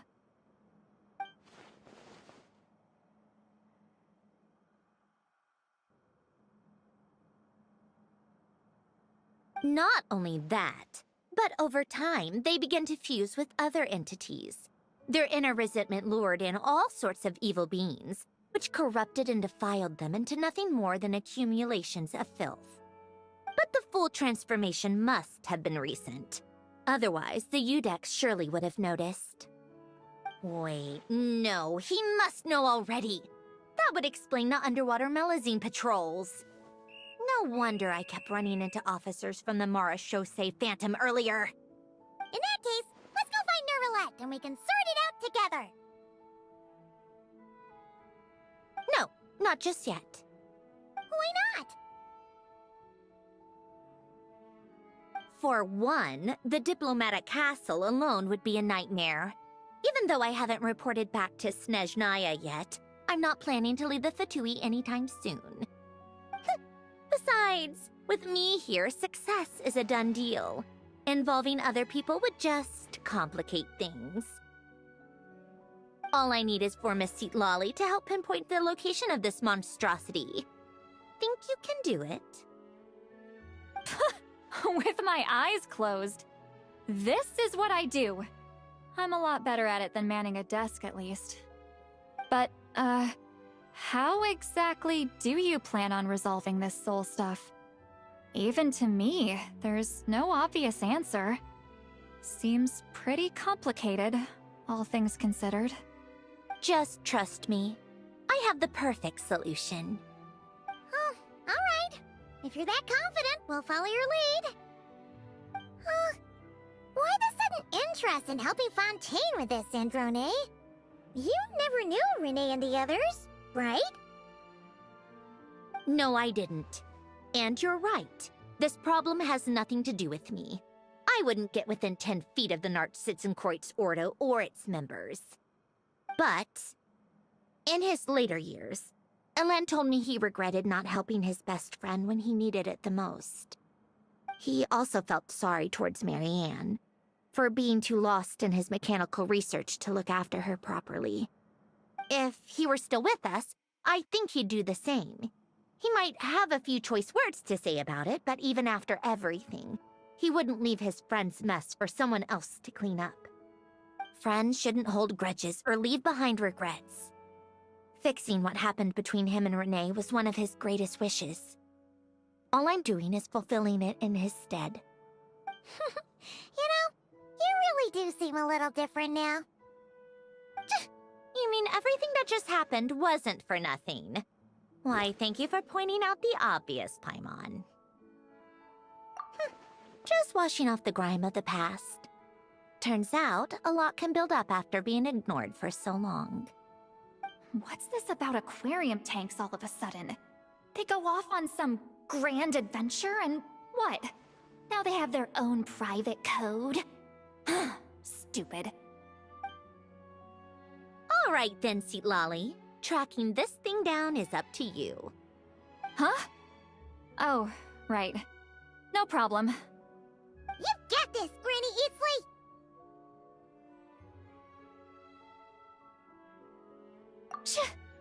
You! Come with me to Hotel de Boer for a drink. Right now. Why? Because I said so! Miss Guillotin, I'll report back on the location tomorrow morning. Just need a drink or two first to bolster me up. Well, don't let me keep you. All right, you. Time to go. I've got scores that need settling. Huh?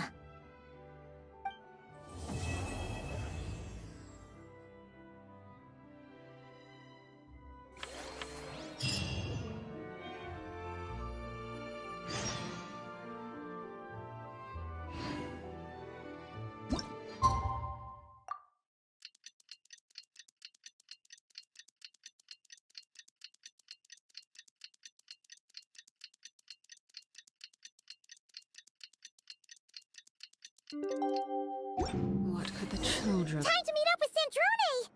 Wonder if St. Lolly was able to pinpoint the location. Well, we should know soon. Let's just hope it all works out.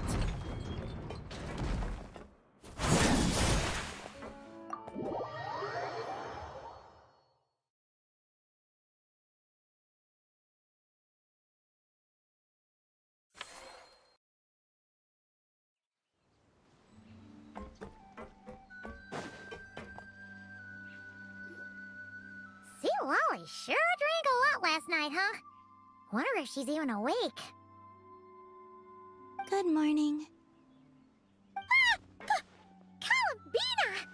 Oh, you sure know how to make an entrance. What are you doing here? We just finished filming a last-minute scene, so I came up to get some fresh air. The others are still down below discussing what the final scene should be. You mean, how it should end? Yes, they're torn between whether the heroine should reunite with her old friend or not. Ah, because the whole point is that she came to her friend's homeland to search for her, right? Oh, Paimon almost forgot the plot! Yes, Director Farina and Miss Chiori think a tragic ending where the two never meet would be more poignant. But Director Xavier thinks having the two reunite would make for a more touching and heartwarming ending. Me? I'm not sure. On a personal level, of course I want to see her again. Of course I want to experience that moment where we reunite. Even if it's just for the cameras. But that means an actor would have to take her place. And that makes me feel... Oh. Huh? Yeah, don't look so worried. Making a film is supposed to be fun. Besides, it's all gonna work out. You can trust Paimon on that. Work out? How? Well, you know. Yep, exactly. Okay, I trust you. I'll just focus on having fun for now. Well, well, look who we have here. Traveler and Paimon. Oh, the lighting specialist and clapper loader that never were. Yeah. We kinda went AWOL, didn't we? Sorry about that. Seriously, don't worry about it. Everything's going smoothly on our end, so just do what you need to do. You seem to be in better spirits now, Miss Columbina. I apologize if our earlier discussion put you on the spot. It's okay, I'm fine now. The Traveler and Paimon talked me through it. So, what are your thoughts on the ending then? Should we have them reunite, or not? We should tie everything up in bows. Huh?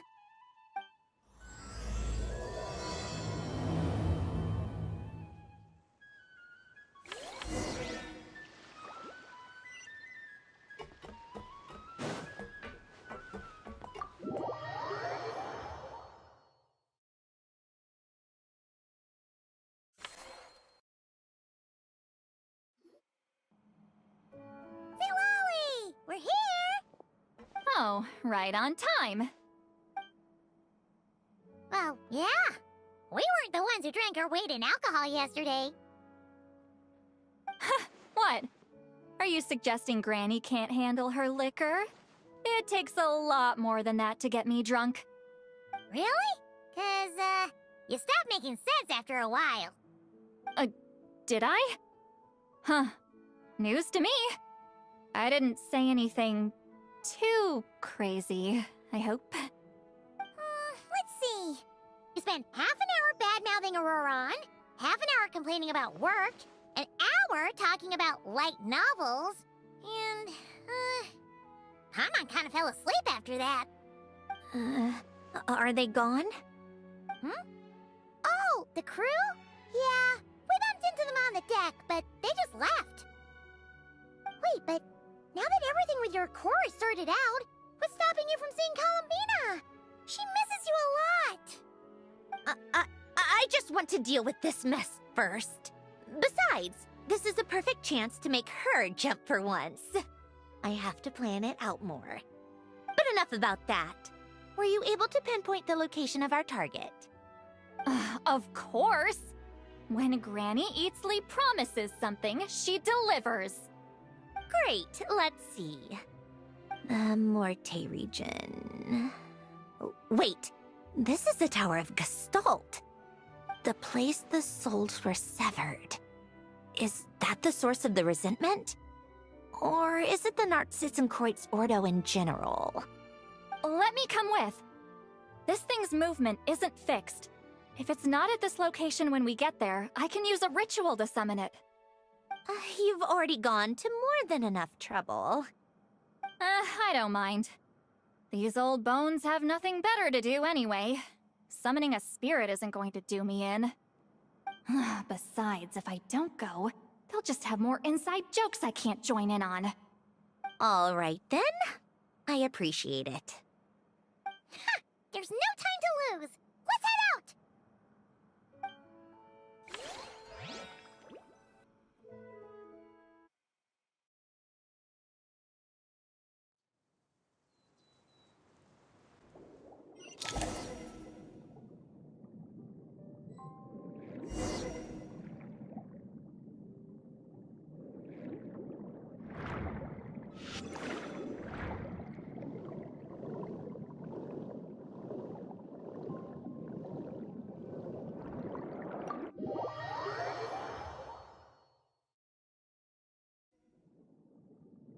Huh, no sign of it so far. Should I start the summoning ritual? Let's drain the water from this floor of the tower first. It'll make it easier to move around. Wait, we can do that? Of course. Alan and Renee both saw the future that awaited Fontaine, and even shared a few methods for waterproofing buildings. The principle behind it is... not important. Just unlock the mechanisms in the order I tell you.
Take a break?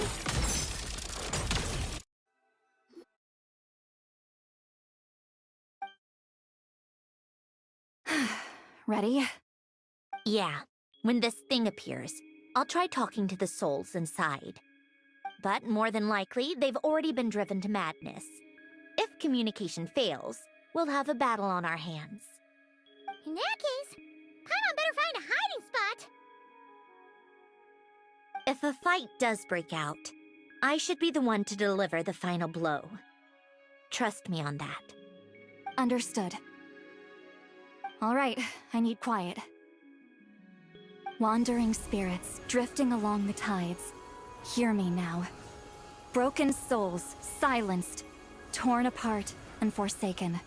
Follow the traces of the past and return to us. Let resentment recognize resentment. Let vile entities be drawn together. And in this place, take form once more.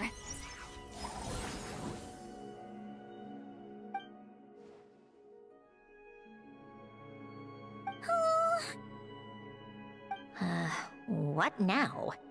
Is that it? This is exactly why I deal in math, not magic.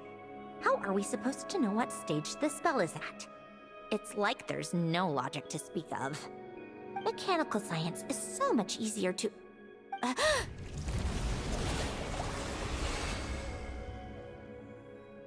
Watch out!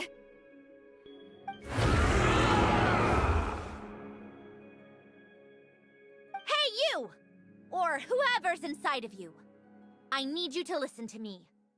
I'm a descendant of Fontaine's Lord Artificer, Hélène Guillotin. I can make you whole again and return you to the ley lines. You just need to work with me here.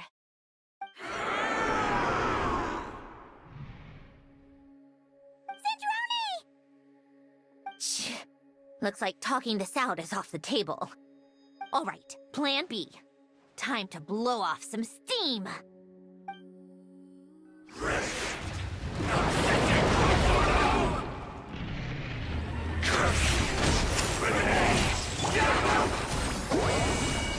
You're cursing out the wrong person! I didn't even know them!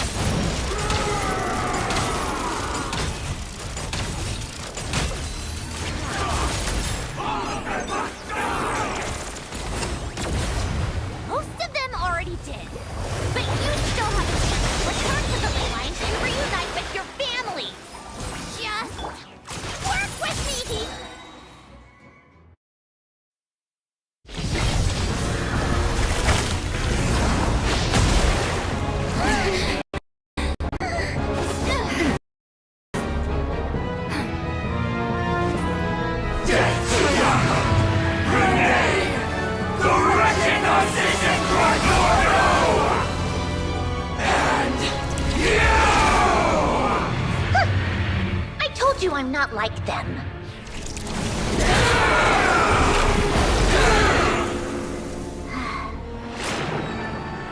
I'm stronger. Inverted. World formula. Reversion.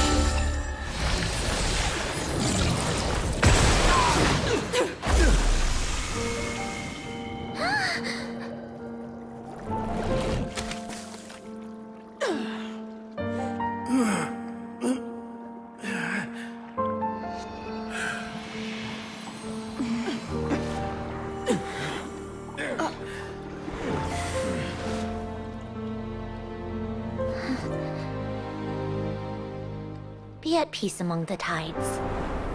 Lost souls.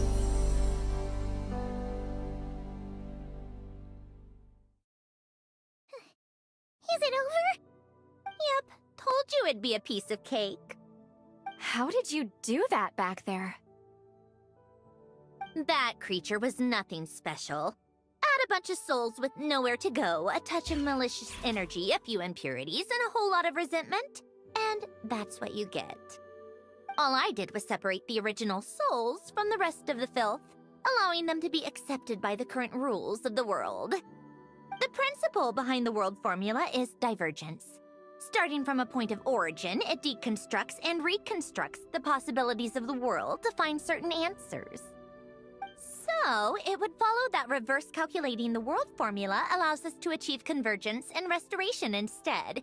Using a numerological array, I was able to do just that. It's similar to the concept of homological reduction in mathematics. I reduced them to the basic fundamental essence of their being without changing their underlying nature. That meant... never mind. Judging by all the blank stares, I'm guessing you don't actually care. I think I finally understand how Outlanders feel when I ramble on about shaman stuff. Point is, it was super impressive! You really are amazing, Sandrone! You're just realizing that now?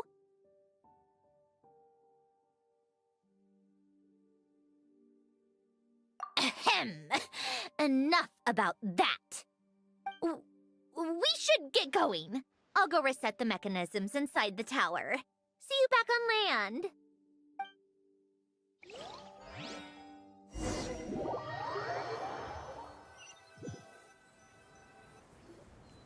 Well, that's one old mess for the books. Glad to have that over and done with. Feels nice to do a good deed every once in a while. You helped everyone out a bunch in Notcry, too. Kinda seems like you're just a good person at heart. I wouldn't be so sure. I'll be heading back to the Fatui soon enough. You two are too trusting sometimes.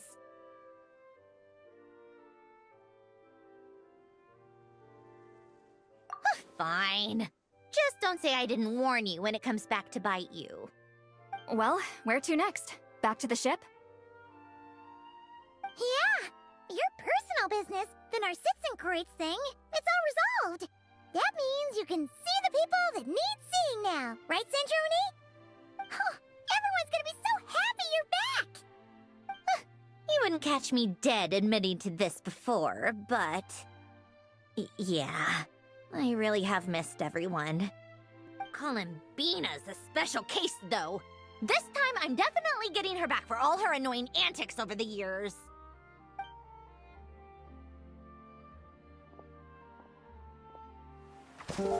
She'll sense me coming from a mile off. How am I gonna...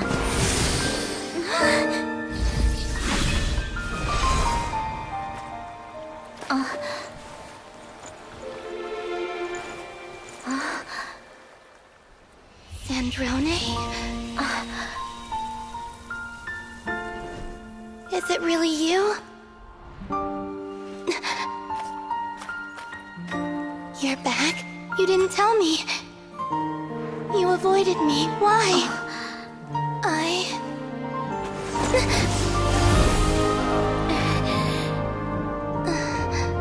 Sandrone? Now we're even. I missed you. That makes one of us, idiot. I'm here, Columbina.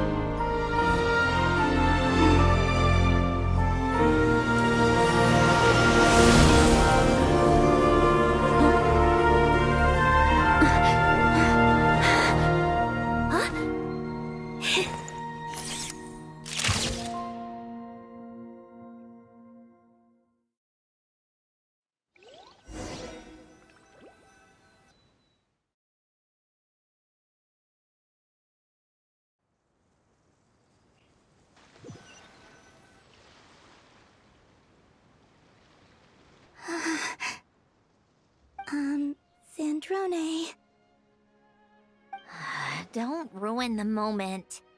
Or I'll start thinking about how you teleported me to a random location after I explicitly told you to stop doing that. And scene! Bravo! Bravo! We got it! This is exactly the ending I was hoping for. Huh? Where did you just go, Miss Columbina? You vanished! And then the next second you were back hugging this, new friend here. That was all on camera? Yeah. Well, the camera was already rolling and it happened so fast, so yeah. Hold on. This must be... Yep, my best friend. The one I was looking for. I never thought I'd actually get to see her again. I'm just... so happy. Plus, the film got a happy ending too. It's all thanks to you, Sandrone. Sandrone? You couldn't stop being annoying for 1 second? Columbina!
As expected.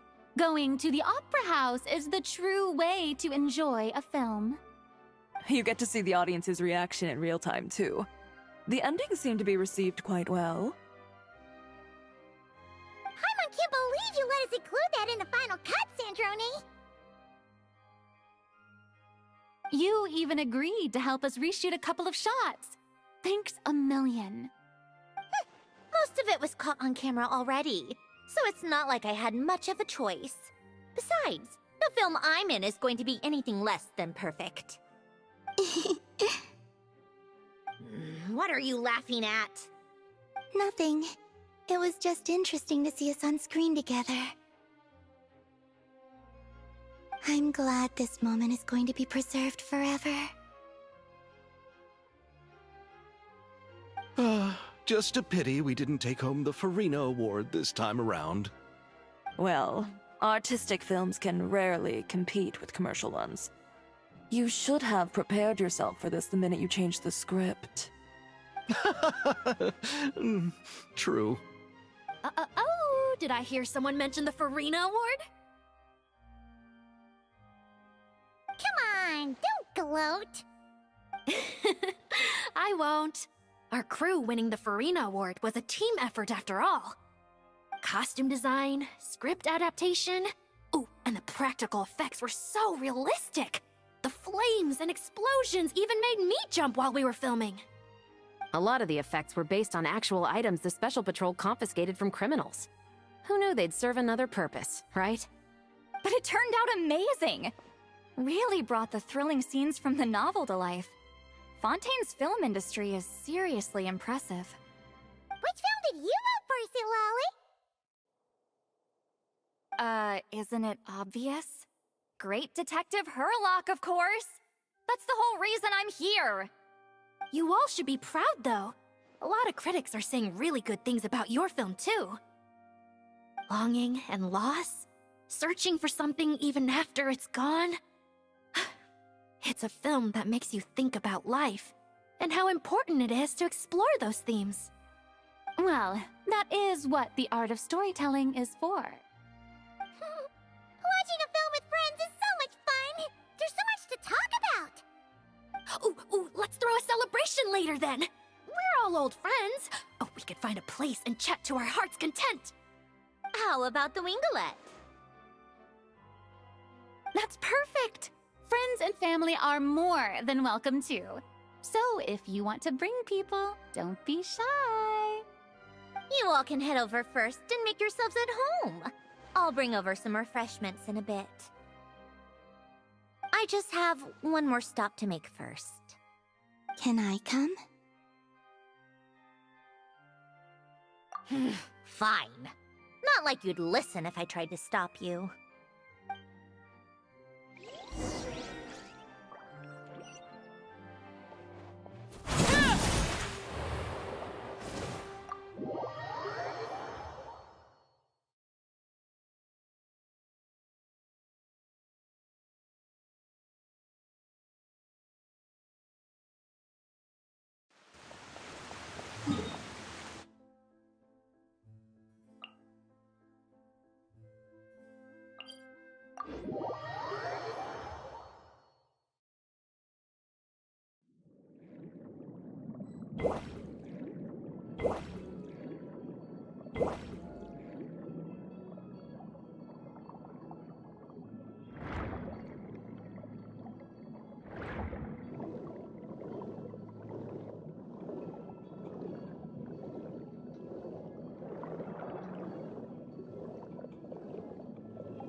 Yes. Here lies Lord Artificer, Elaine Gaeltan. This is his grave. Oh. I'm sorry, Ellen. I'm sorry this is the first time I've been back since leaving Fontaine. I should have come to see you more often. I got your gift. I even cleaned up one of the Nartsitzenkreuz Ordo's messes along the way. Our home is just as quiet and warm as it always was. The flowers in the garden are still thriving. I'll make sure to tend to them more often from now on. Polonia received irreparable damage in battle. I should have taken better care of your invention. I'm sorry. Polonia was family to me. Just like you. You always said I was a fast learner. But I'm not so sure. It took me far too long to learn the things that truly matter. I never said this to you back then, but... Thank you for creating me. For giving me the chance to experience life. Being your family meant everything to me. Absolutely everything. Can I say a few words as well, Sandrone? Don't need my permission. Hello, Mr. Guillotin. I'm Sandrone's friend. You don't need to worry. Sandrone is doing great. Not only is she a brilliant scholar, she's made a whole bunch of friends, too. And she takes great care of them. As if... She'll never admit it, but she's always there when her friends need it the most. I wouldn't even be here without her. So, if she ever needs help, her friends will be there in a heartbeat, including me. That's what best friends are for. Columbina. What else? Oh, she likes drinking bitter coffee, listening to piano music when she can't sleep. Turns out she even likes giving hugs. No, wait! Don't tell him all that! Huh? I don't understand. I didn't think you'd want to hide things from him. Well, yeah, but there are still things I don't want to say. Okay. I'll come by myself and tell him for you then. That's not what I meant! All right. Enough with the speeches. If no one has anything else to add, let's just leave it there. Should we say a few words too? Kinda seems like Columbina said it all. Oh, great idea!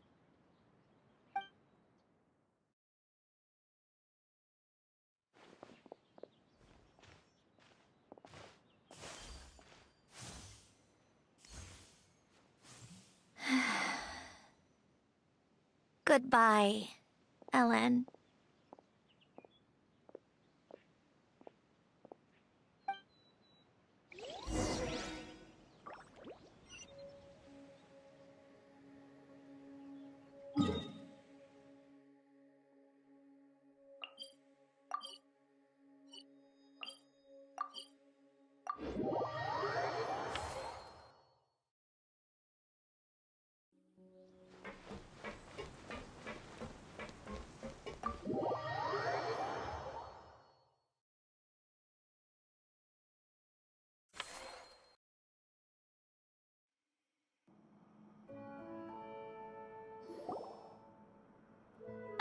You made it!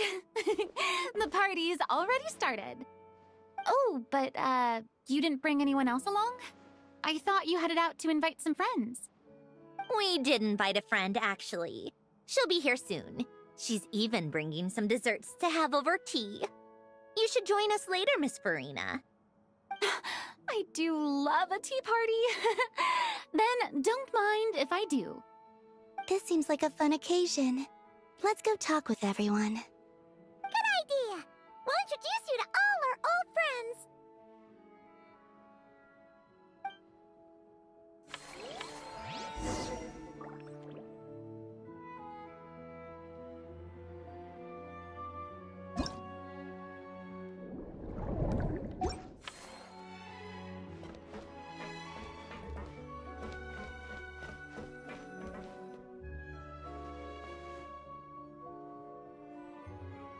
You made it. Sorry for starting the celebrations without you. No worries at all. We're just glad everyone's having such a great time. Oh, right. You've probably seen them around already, but let us introduce you for real. This is... Miss Columbina and Miss Guillotin, right? Oh, we saw the film you were in. It was so touching. Yep. This one started bawling her eyes out right next to me in the theater. I know. I didn't bring nearly enough tissues. Thanks. We saw your film too. I memorized all your names. Oh, guess we can skip the introductions then. Our effects were pretty over the top, right? Some of the extras in the big scenes were actual members of the Spina di Rosula. So basically, your contribution was creating realistic-looking chaos. That wasn't the only realistic aspect. Miss Chevres and Miss Emily were also kind enough to lend their expertise on criminal investigations and forensics. Oh, it was nothing. I was just honored to take part and help out. Wow! No wonder your film turned out so good!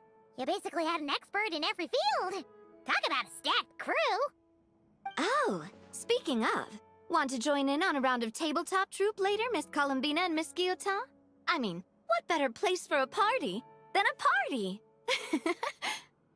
Here we go again. That sounds interesting. Yes! Persuasion successful! What about you, Miss Guillotin? I guess one round couldn't hurt. Critical success!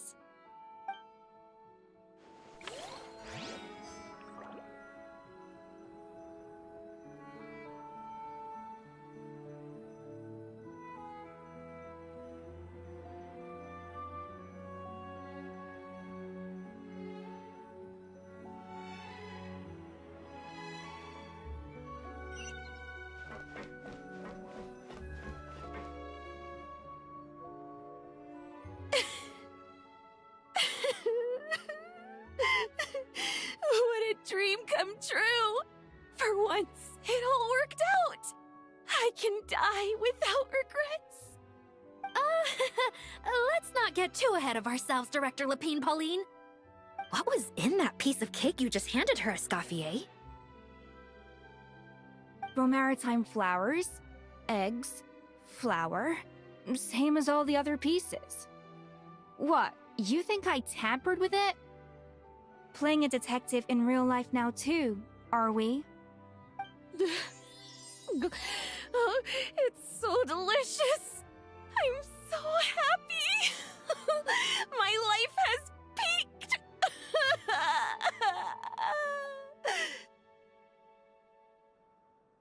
Miss Lapine Pauline, look who I brought! Master! Wait, what happened to your face? Why are you crying? Never mind my face. Here, let me introduce you. This is Miss Charlotte and Miss Escoffier. Things are sounding lively over here. Oh, look who it is! Perfect timing. I was so busy with the shoot, I feel like we barely got to talk. Ah, and the elusive Miss Guillotin. It's great to see you. Thank you so much for letting us use the boat free of charge. That was so generous of you. Oh, right. Introductions. This is Miss Charlotte and Miss Escoffier. That's kind of you, but I didn't really do anything. If you want to thank someone, it should be the Duke or the people who keep the boat in such good shape. Right. I'll head over in a bit and do just that. Miss Columbina? Yes? Could I interview you sometime? I'll treat you to some gâteau de bord for the trouble. There's only a limited amount available each day. Oh, but it's an absolute must-try when you're in Fontaine. Oh, sure. Bold of you to use my own cake as a bribe right in front of me. You know what? When else are we all going to be together like this? Come on, everyone! Grab your drinks!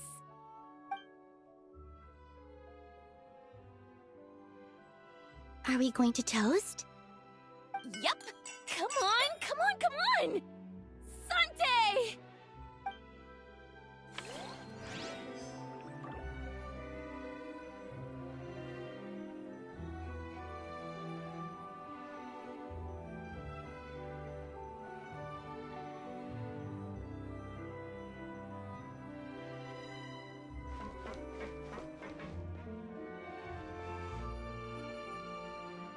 Granny Eatsley, you're really not going to let us borrow these cute little stuffed toys for our magic show? First of all, Seat Lalin and Eats Papa are Chi-Chi meal. They have inauspicious stars sealed within them, and they're my helpers, not toys. But the Grin Malkin Cat and Boggle Cat box are Linny and Lynette's helpers. And they still make good partners on stage. Agreed. We've never had a Chi-Chi meal pop out of our hats before. It would be quite the surprise. I think the audience would love it. If this was the Masters of the Night Wind, these kids wouldn't have even had the guts to say my name, let alone pester me like this. I'm terrible at dealing with requests like this. Oh, Traveler, quick, save me! You think you're so funny. Lady Sandrone. Lady Columbina. Hello. Don't look at me like that. I don't have any mechanisms for you to break. Don't be fooled by my sister's demeanor, Lady Sandrone. She's just as delighted as the rest of us to have you back. Well, I suppose when I'm not so busy, I could find some time when Arlecchino is around and bring over a few gifts to the House of the Hearth. You're too kind, Lady Sandrone.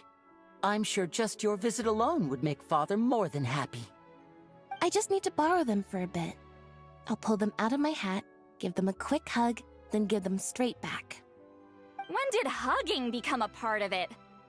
Oh! I could lend you Pear, so you have something to hug in the meantime. He gives really good hugs. I don't need something to hug in the meantime.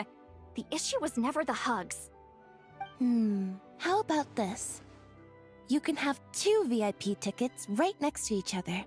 Excellent view. Right next to each other?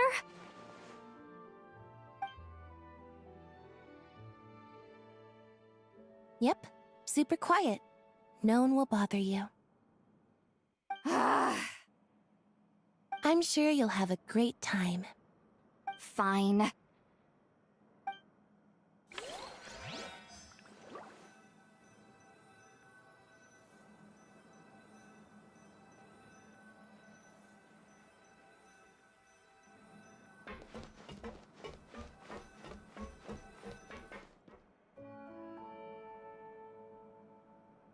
Wait a second! Mr. Baptiste and Veronique! You're here! Friends of yours? Veronique is the prop manager for Musketeer Pictures, and Mr. Baptiste is the author of The 2 Musketeers. Yeah, former prop manager. Now we're just 2 criminals serving our time. Thanks to Duke Risley and Nurse Sigewin looking out for us. Not too bad, actually. You make it sound like I'm giving you special treatment. I just think the method of justice you chose to pursue is one people can respect. You are far too modest, Your Grace. The only reason we were even able to come to the surface for the festival is because you fought for it. It's also just good for the physical and mental health of the prisoners in general. Anyway, I suppose I have you to thank for keeping the winglet in such good shape. I never knew she could look so striking. I didn't do anything special. It was mostly the Traveler and the others. Don't sell yourself short, Miss Guillotin. You are the current captain, after all. In light of that, I have to ask, do you mind if I leave up some of the installations so the people back at the fortress can also enjoy the aquarium? Huh? Like I said before, I just think it would be good for the inmates who clean and maintain the winglet to see their work put to good use. Besides, maintaining an aquarium is sure to be a lot more interesting than scrubbing rust off the walls and deck. Oh, of course I don't mind. I'm grateful you even want to keep it. Great. Then it's decided. That's amazing, Sandrone.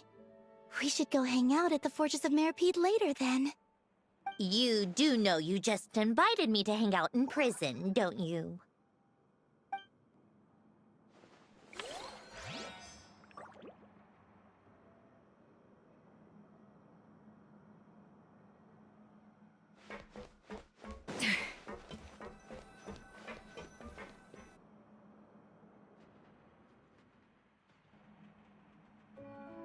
Nervalat!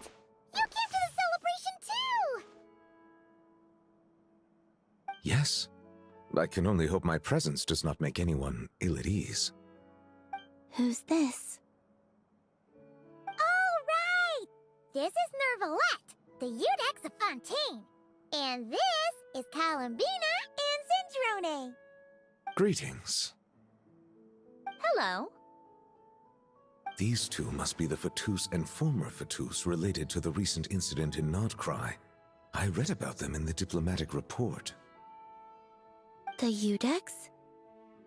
Oh, the dragon that cries a lot. Oh, well... Jeez, Columbina. That's your takeaway from all those Fatui meetings? Seriously? Is that truly how I'm portrayed in the Fatui's intelligence? You must put a lot of people in prison then. Well, it would be more accurate to say I pass judgment on their crimes. All trials in Fontaine strive for fairness and justice, so as to avoid imprisoning the innocent. So, only the people who deserve it get sent to prison. Well, deserve is quite a subjective metric, is it not? At the very least, I can promise that in every trial over which I preside, I make every effort to deliver a fair verdict.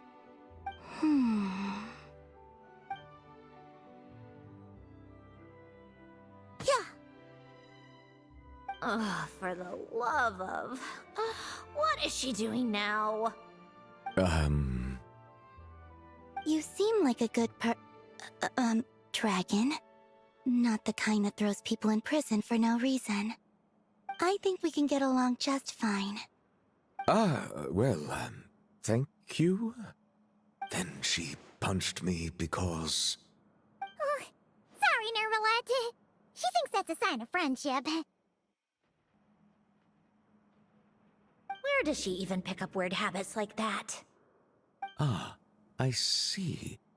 I believe I have observed people on the streets of Fontaine expressing affection in a similar manner. I suppose I now know what it feels like. Yes. Quite, abrupt. You know, these two are surprisingly alike. Oh, looks like Arlecchino's here. Come on, Columbina. Let's go have ourselves a tea party.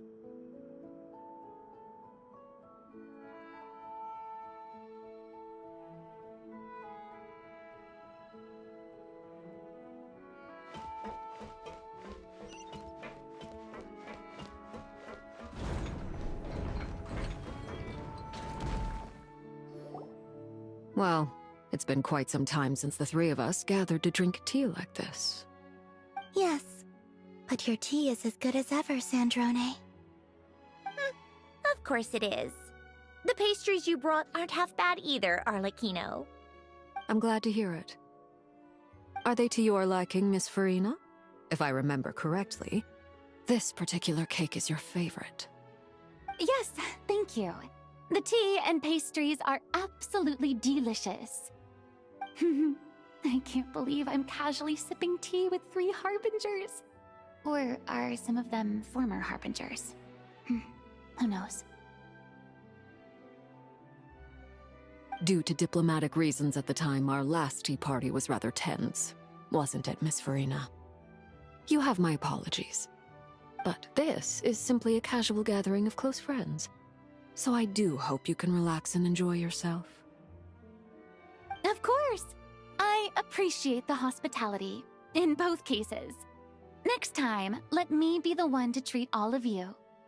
I'm sure we'd all be delighted to have you join us more often. The same goes for you two.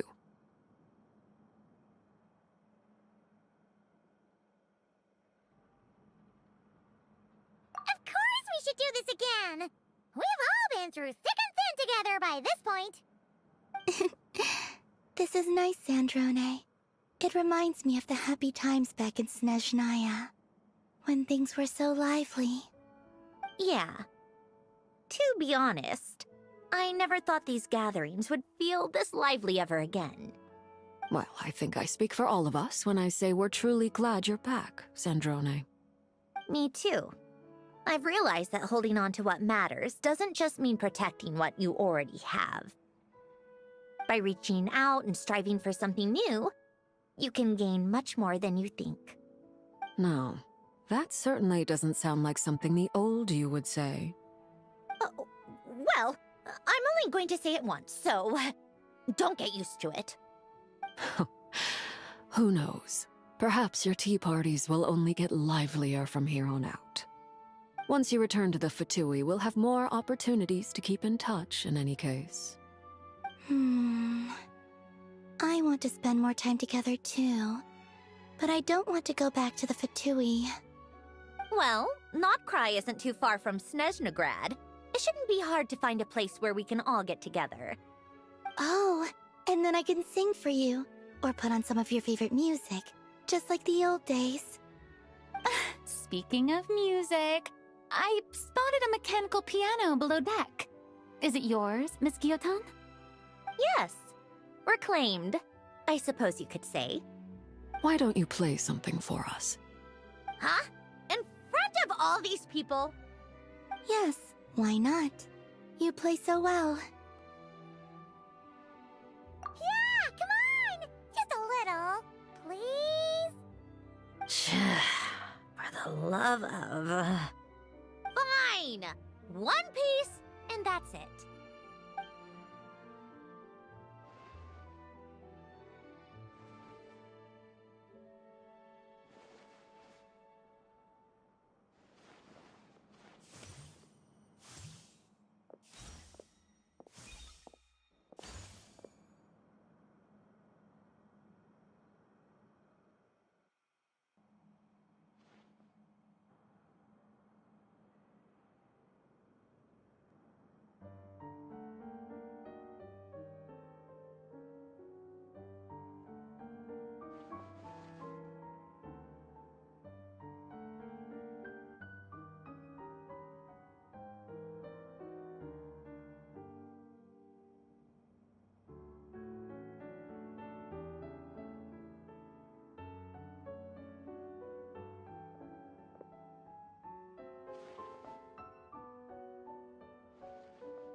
Musketeer pictures!